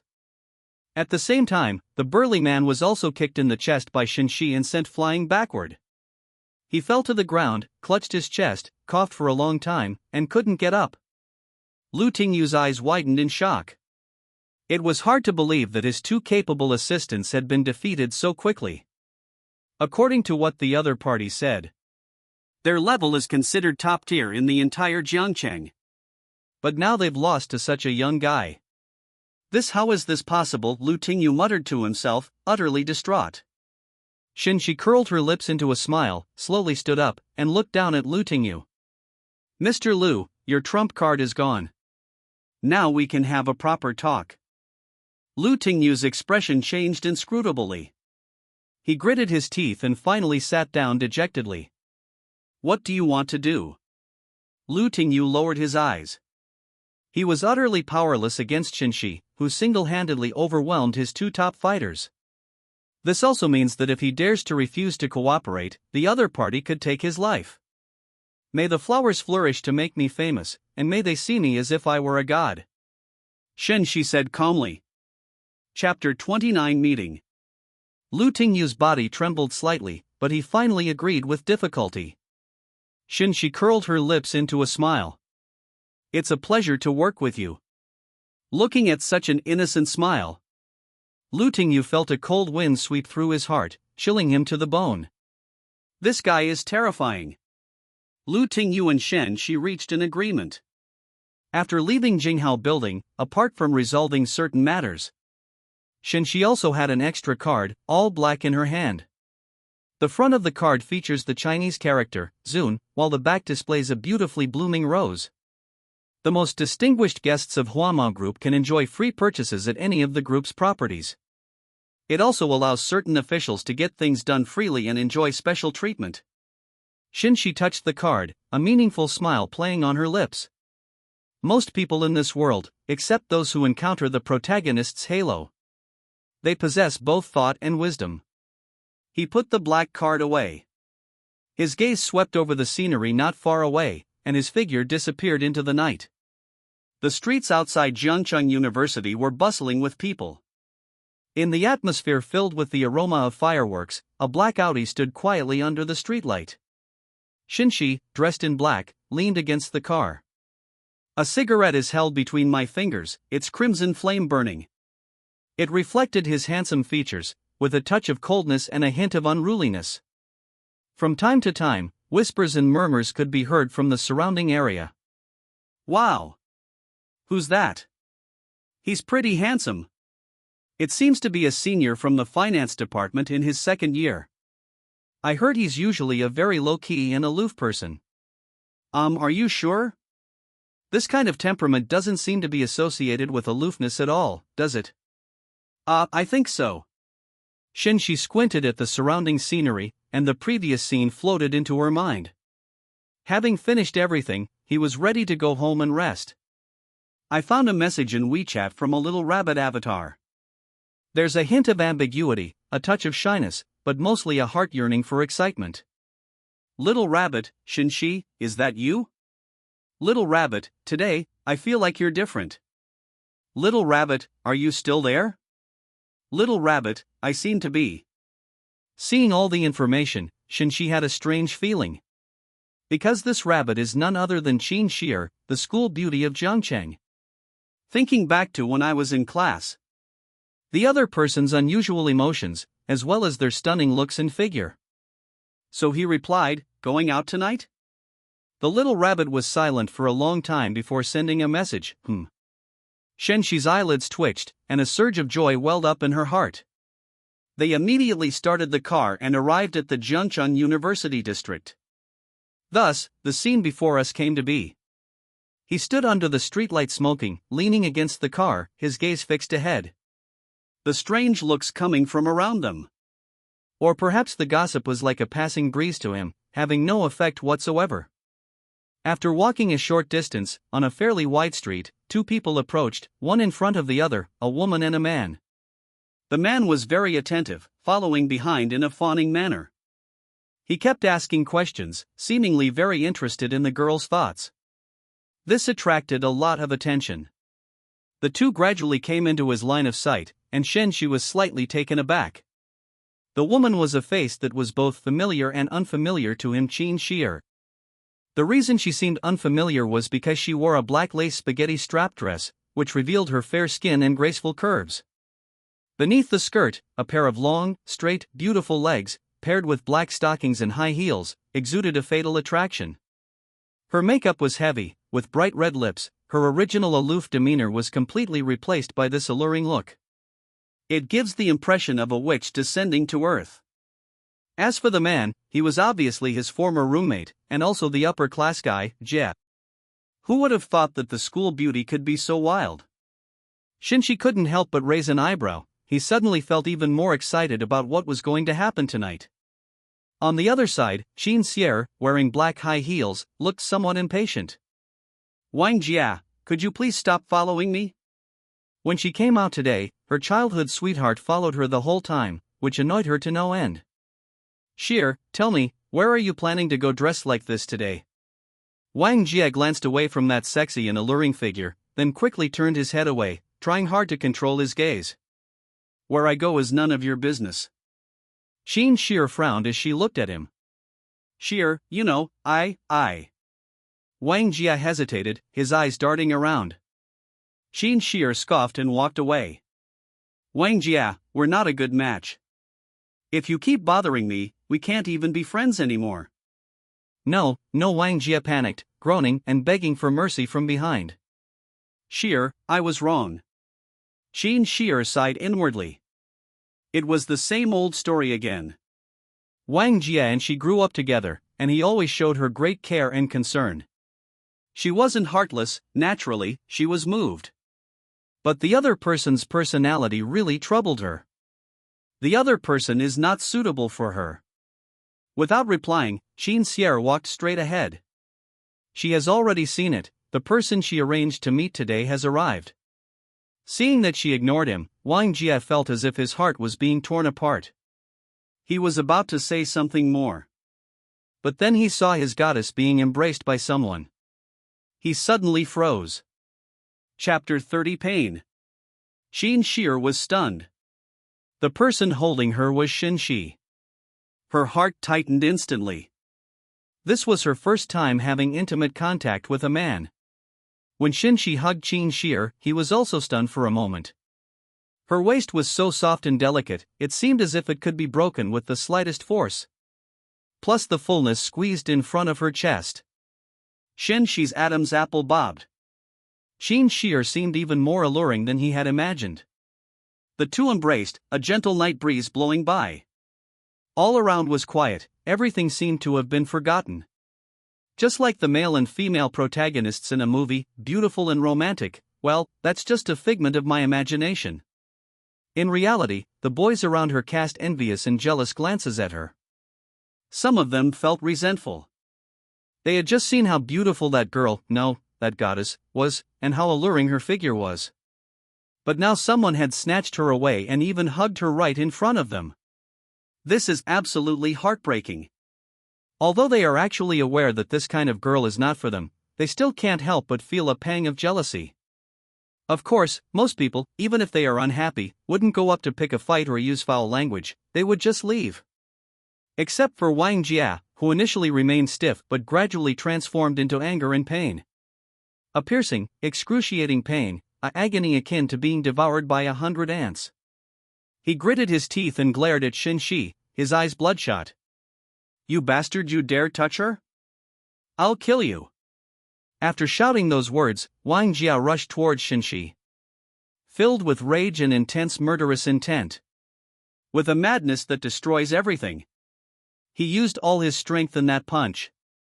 It was this ruthless and decisive manner that successfully woke Shen Xi up, who then retaliated with a large, sharp gesture. With a slap, Wang Jie was sent flying, crashing to the ground. Wang Jie covered his cheek and stood there stunned for 5 seconds before getting up and lunging at Shen Xi again. He's going to beat him to a pulp. This time, Shen Xi remained expressionless, and with a sweeping leg kick, sent Wang Jie flying. Wang Jie collapsed again, covered in blood. Shen Xi patted her trouser leg and said coldly, "Get lost." This time, Wang Jie didn't get up, leave, or continue, instead, he lay on the ground weeping. Surrounding classmates. Shen Xi.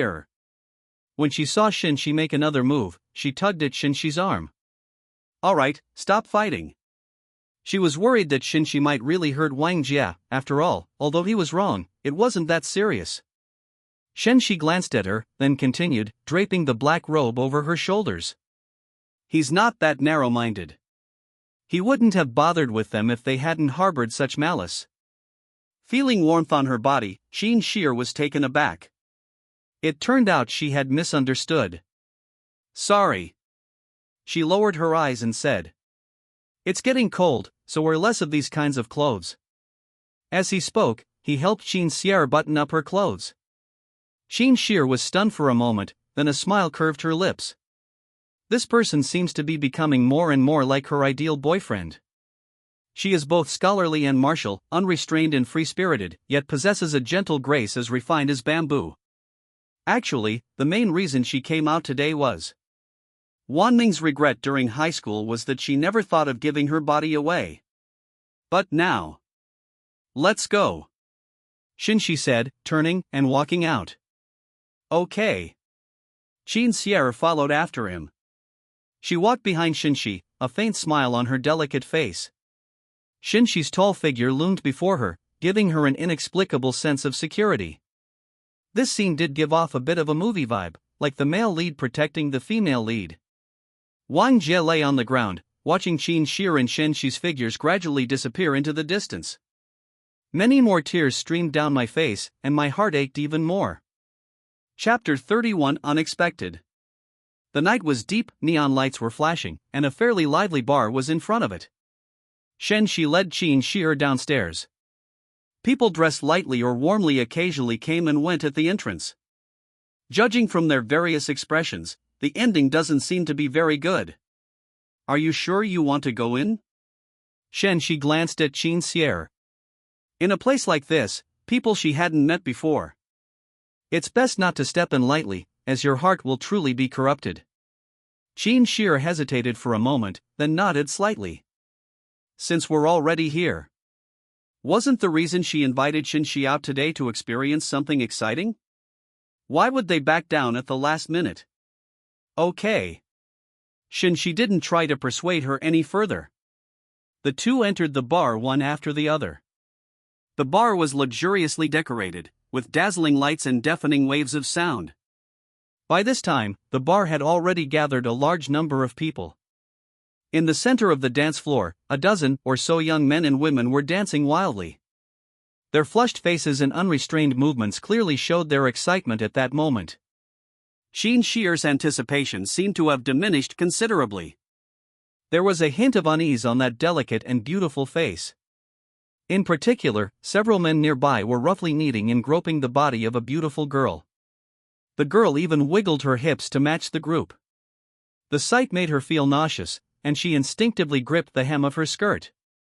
She turned to look at Shen Xi and found that Shen Xi was also looking at her. Their eyes met. Are you feeling unwell? Shen Xi noticed that she seemed a little uneasy. Qin Shi shook her head, then nodded. Some, she whispered. Shen Xi raised an eyebrow upon hearing this. Let's go. Qin Shi pursed her lips, not answering immediately, her gaze wandering around the room. The sight she saw made her feel uncomfortable. This isn't the kind of excitement she wants. She prefers things that are pure and clean, not this dirty and depraved place.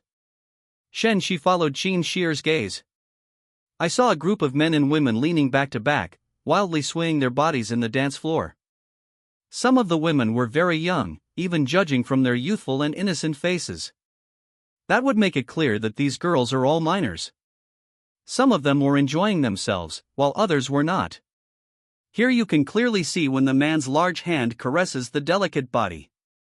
Their faces showed discomfort and panic, but they shifted back and forth, letting the men do as they pleased. There were just too many people, and all sorts of different styles. They tried, and slowly got used to this feeling. One thought can lead to heaven, another to hell. Shen Xi withdrew his gaze without speaking, waiting for Qin Shi to make a decision. I want to leave, let's go back. Qin Sierra said softly that she really wasn't used to having fun in this kind of environment. Not only are people dirty, but the air is also polluted. Okay. Shen Xi nodded. Qin Shi breathed a sigh of relief and followed Shen Xi to leave. Suddenly, a wine bottle came flying, hitting Shen Xi's feet. Glass shards shattered, startling Qin Shi so much she almost screamed. Since you're already here, why are you in such a hurry to leave? Why don't you have a drink with me? A nonchalant male voice rang out, accompanied by suggestive banter. Qin Shi looked over and saw a man who was about 20 years old. A handsome man, but exuding an aura of decadence and wickedness, walked over. Beside him were several burly, muscular men. Their gazes toward Qin Shi were filled with predatory intent. In fact, they had noticed it the moment Shen Xi brought Qin Shi in. After all, someone as exceptional as Qin Xi, even in a black coat. Her sexy figure was covered, but with the eyes of these seasoned ladies, they could still recognize her stunning beauty. Therefore, they had their eyes on Qin Xi long ago. They were only somewhat wary of Shen Xi, this distinguished-looking, tall man, who was always by her side. Now that the other party is about to leave, all preconceived notions and reservations are irrelevant. They rushed over and blocked the two of them. Chapter 32 The Play. Qin Xi's face was a little pale, and she took a step back to hide behind Shen Xi. Shen Xi wasn't angry, but felt a strange unease. Shouldn't this kind of plot be the protagonist's? How could he encounter something like this? Shen Xi looked up, her gaze calm as she looked at the man. Get out of the way if you don't want to die. Upon hearing this, the young man's expression changed slightly, but he didn't get angry. Instead, he narrowed his eyes. Brother, 100,000, give up this woman. My uncle is the founder of this bar, he added. As they spoke, several burly men beside them approached Shen Xi and her companion. They blocked Shen Xi and her companion's escape route. Clearly this wasn't the first time they'd done this. Coercion and enticement. Qin Xi's face grew increasingly pale, and she instinctively gripped Shen Xi's arm tightly. If you regret it, you shouldn't have come to this kind of place just for the novelty. She flinched in fear. Seeing this, Shen Xi reached out and hugged her, pulling her into his arms and patting her shoulder. It's nothing, just a few punks. Qin Xi bit her lower lip, a warm feeling welling up inside her. Shen Xi was still comforting her even at this moment, and she really wanted to cry. After all, she had no idea what these people meant to Shen Xi. Dude, I gave you a chance. The young man over there, upon hearing Shen Xi's words, his face immediately darkened, and he gave Shen Xi a cold glance. This is the first time Huang Zilong, who has been in the entertainment industry for many years, has been insulted like this. Moreover, in his view, the previous funds were already a gesture of respect to the other party. Since the other party is refusing to listen to reason and has to suffer the consequences, then we can't blame him. Huang Zilong waved his hand, and several burly men beside him rushed towards Shen Xi. A few onlookers gathered nearby, but no one stepped forward to help. Not to mention that Huang Zilong was a notorious thug on this street, few people dared to mess with him. But they all said they came to the bar looking for excitement. With such low moral standards, how could they meddle in such trivial matters? At most, one can only sigh inwardly that another beautiful woman is about to fall for him. As Qin Xi watched the scene, tears streamed down her face. It's all her fault. If it weren't for her, Shen Xi wouldn't have gotten involved in this. He secretly vowed to himself that he would never come to such a filthy place again in his life. However, what happened next shattered her understanding. Just as the burly men ran past, before they even touched Shen Xi's sleeve, he was slapped away by Shen Xi and sent flying. In just a moment, the situation reversed. The men fell to the ground and groaned in pain, while Shen Xi stood calmly in place. Qin Xi stared blankly at Shen Xi. She never expected that Shen Xi's skills were so amazing. She had taken down 5 or 6 big men all by herself, and it was all so easy and effortless. You should know that these people are not as easy to deal with as Wang Jia. Each one of them was a real, burly man. How could he be so strong? At this moment, Shen Xi glanced over, and Qin Xi's heart skipped a beat. She quickly wiped away her tears, forced a smile, and went to greet him. You're amazing. I'm even better at other things. Shen Xi smiled and spoke calmly. Qin Xi. Her face flushed slightly. Was he driving towards her? However, for some reason, she seemed rather happy. At this moment, the expressions of the men and women around them also changed, clearly not expecting such an outcome. At this moment, in their hearts, besides the word fierce, I can't think of any other adjectives to describe Shen Xi. Awesome, a real-life martial arts master. OMG, that's so cool. With this kind of strength, even Ip Man would have to take a lot of hits. Everyone sighed with emotion. Huang Zilong, who had been wearing a sneer, instantly froze. He couldn't help but take a few steps back, kicking a metal plate. This was the thought in his mind: a martial artist, the opponent was a martial artist. Only a martial artist with cultivation could easily defeat the 4 great opponents. Why am I having such bad luck today? It should be noted that martial artists are extremely rare. He managed to meet all of these. Brother, it's only fair that we fight. Huang Zilong laughed awkwardly. We're friends now, aren't we? Shen Xi raised an eyebrow, a half smile on her face, and said, "Oh, a friend." Huang Zilong nodded. Of course, we're friends. His smile grew even more ingratiating. My name is Huang Zilong, the boss of Qiming Street. If you need anything in the future, just come to me. As he spoke, he took out a business card and handed it to Shen Xi. Shen Xi did not take it, letting the other person bend down and hand her the card. Huang Zilong was somewhat annoyed, but dared not voice any dissatisfaction. Because martial artists really can kill. By this time, the music in the bar had stopped, and everyone had ceased swaying. Everyone was quietly watching this scene, because it was extremely rare for them. Qin Shi's heart pounded as she stood behind Shen Xi. She saw Huang Zilong bow and hand Shen Xi his business card, his expression obsequious. Seeing the shock and admiration on the faces of the people around him, and the envy in the eyes of many girls, she seemed to understand what kind of excitement she wanted. Chapter 33 Relationships. Tap tap tap. Just then, footsteps approached, and a man dressed in a suit and tie. A man wearing black-rimmed glasses walked over, accompanied by a woman with a charming appearance and a deep, alluring cleavage. However, no one dared to glance at them, they all bowed respectfully or looked away. People who frequent this bar. Everyone knows this guy is a bar owner, someone who used to hang out in the East District. Now she looks like a refined white-collar worker, but her ruthlessness far surpasses that of those thugs. Moreover, it is said that he has intricate connections with a powerful figure in Jiangcheng. Who would dare to touch such a person? Uncle. Huang Zilong, who was handing out cards, stopped when he saw the man approaching. He immediately abandoned Shen Xi and ran over, his face filled with joy. Did he know that his uncle was also a martial artist, and a very powerful one at that? Now that the other party has arrived, he no longer needs to be so humble. Huang Zilong ran back to the man's side in a flash. Mom! He called out again as he looked at the beautiful woman. But this uncle who usually doted on him. He glanced at him briefly before looking away and walking straight towards Shen Xi. The woman also looked somewhat embarrassed. Without hesitation, she slapped Huang Zilong across the face. Smack, a loud and crisp sound. Huang Zilong covered his face and froze. Mom, why did you hit me? Huang Zilong looked completely bewildered. Slap! The woman raised her hand and slapped Huang Zilong across the other side of his face again. Slap slap slap, with a swift attack from both sides, a swollen, red pig's head quickly appeared. This scene was originally witnessed because the boss had arrived. Those who were once again worried for Shen Xi couldn't help but burst out laughing. That's hilarious. Qin Shi looked at Shen Xi in front of her, and at the man in the suit walking towards her.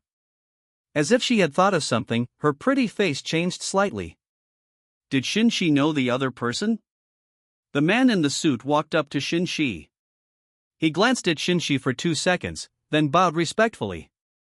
Young Master Shen, I'm sorry. It was my mismanagement that frightened you and your partner. You know me. Shen Xi said calmly. Not long ago, Huamao Group regarded you as their most honored guest. This news had reached the ears of everyone in Jiangcheng's upper echelons. The man replied. Shen Xi suddenly realized that the person in charge was quite efficient. Since I recognize him, I don't want him to get erections in the future, you understand. Shen Xi pointed at Huang Zilong, her tone indifferent. Such scumbags who frequently harm women should be punished. Understood, the man replied, waving his hand. A moment later, several men in black emerged from the darkness. Huang Zilong's eyes widened, and he was so frightened that he almost knelt on the ground. What the hell does this mean? His powerful backer isn't helping him anymore, and is even going to cripple him? He panicked immediately. Uncle! It's me, your nephew. Help! He knelt down on the ground with a thud, begging for mercy, his previous high spirits completely gone. The beautiful woman's expression changed slightly, but she ultimately did not stop it. "Let's go." Shen Xi glanced at Qin Shi, whose pretty face still showed shock, and stepped forward. Qin Shi followed in a daze. So that person has connections with Huamao Group. No wonder he remained calm throughout. Someone muttered to themselves. Besides those few big gangs, it's also Jiangcheng. Among those families, who dares to mess with Huang Zilong on Qiming Street? TSK Huang Zilong has finally met his match.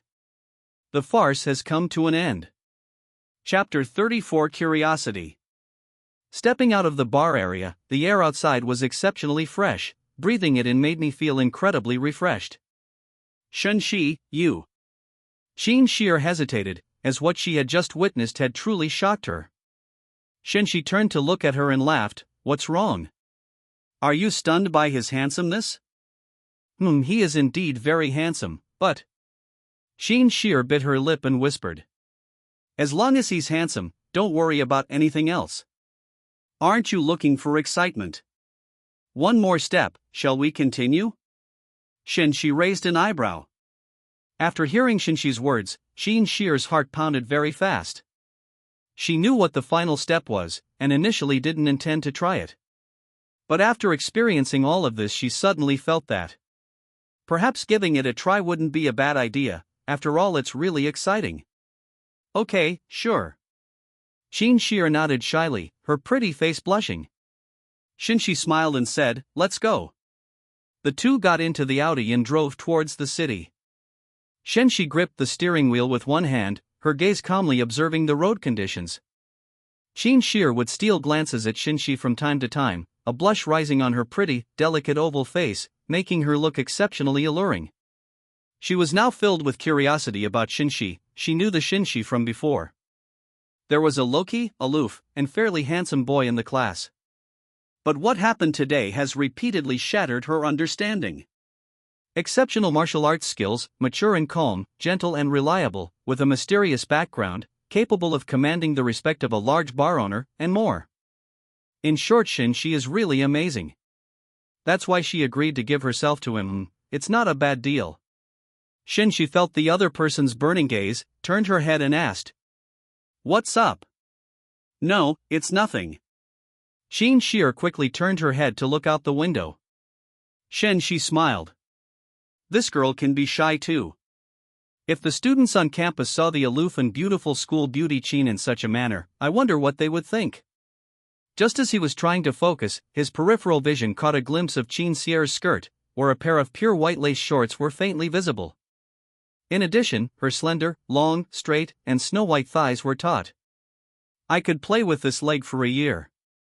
Shen Xi suddenly thought of a joke circulating online, and a strange heat welled up inside her.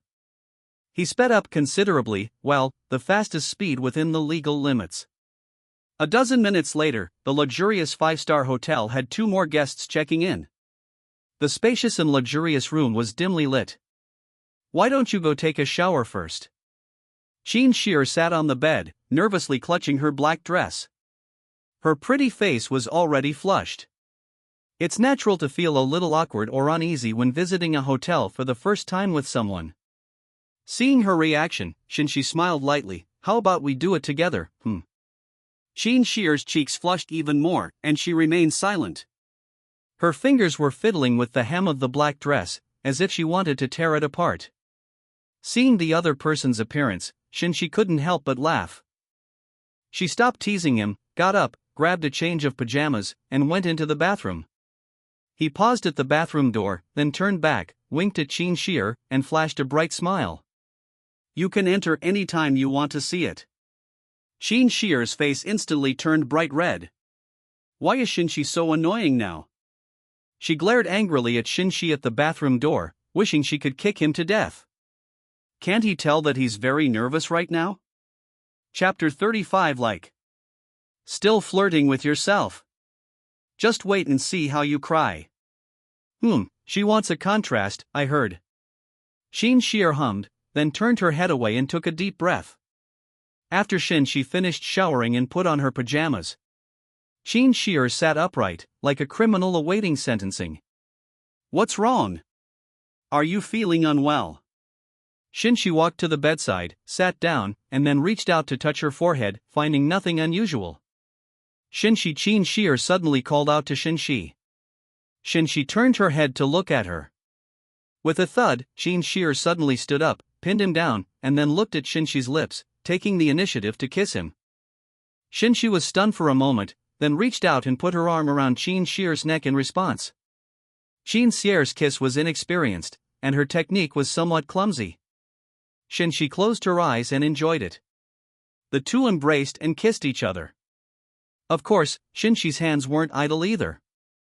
Smooth and soft, that was his first impression. Qin Shi'er's delicate body trembled, and she felt a strong tingling sensation throughout her body. She couldn't help but let out a soft moan. Shen Xi's lips and tongue parted, and she looked at her with a smile. Why is it so wild? Qin Shi'er pursed her lips, making her pretty face even more delicate and charming. She looked into Shen Xi's eyes. You don't like it? She asked. Looking at this peerless beauty, her clothes half undone, her skin as white as snow. What else could Shen Xi say? She chuckled softly. I like it very much. He lowered his head and once again covered Qin Shi'er's beautiful red lips. Qin Shi'er wrapped her arms around Shen Xi's neck. She tilted her head back to meet him, fully displaying her alluring charm. Every move she made exuded boundless allure and captivating beauty. After a tender moment, both of them were a little breathless. Qin Shi'er lay in Shen Xi's arms, her chest heaving violently. I should go take a shower. She looked up at Shen Xi. Her delicate face was flushed, her coquettishness tinged with allure. Let's do it together, Shen Xi said with a smile. Can you please give me some privacy? Qin Shi'er gave him a coquettish glare. Shen Xi nodded slightly and smiled. Go ahead. He wasn't in a rush, it was their first time together, and he wanted to leave a good impression. Qin Shi'er breathed a sigh of relief, blushed, and ran to the bathroom. Shen Xi glanced at the disheveled black dress, then grabbed a pillow and buried her face in it. They really are a handful. In the bathroom, Qin Shi'er splashed water on her burning face. My mind is filled with memories of everything I've shared with Shen Xi. It made her heart pound wildly, as if an electric current was coursing through her body. Shen Xi, you're really awful, Qin Shi'er muttered softly. But it's quite cute, she couldn't help but laugh out loud. Especially when the other party is as greedy as a child. It's absolutely adorable. Qin Shi'er composed herself, turned on the water heater, and let the warm water flow down from the top of her head. Her body trembled slightly, but her face remained rosy. A moment later, she slowly opened her eyes, her gaze falling on herself in the mirror. Her skin was smooth and radiant, with a healthy glow. Her beautiful eyes were sparkling like water, her eyelashes were curled and thick, and her nose was straight and high. Her cherry lips were full and glossy, and she exuded an alluring fragrance. Who could resist the temptation of a woman like that? A glint flashed in Qin Shi'er's eyes. She slowly raised the corners of her mouth, revealing a smile. Her life had just begun. Chapter 36 Dance. She has seen through her true nature. What she actually wants is not excitement. To become the center of attention and enjoy the admiring and envious gazes of others. Power and status are the fastest way to achieve one's goals, and Shen Xi is her best choice. The night sky was filled with twinkling stars, and the bathroom was steaming with moisture. Qin Shi'er's skin was enveloped in a hazy, white glow. Half an hour later, Qin Shi'er came out wrapped in a white bath towel. Her beautiful eyes sparkled. Her lips were luscious and she seemed to be filled with a strange mix of emotions. Shen Xi leaned against the headboard, looked at her, and smiled. Come here. Qin Shi'er walked over, and Shen Xi grabbed her and pulled her down onto the bed. She lay on top of Shen Xi, who reached out and wrapped his arms around her slender waist, chuckling softly. I remember your dance at the party, it amazed me for a long time. How about you dance for me tonight? I didn't bring any extra clothes, only a white bath towel. Maybe. Qin Shi'er bit her lip. That's the effect I want. Shen Xi smiled and slid his hand across her fair skin. Qin Shi'er trembled and blushed, but she did not refuse.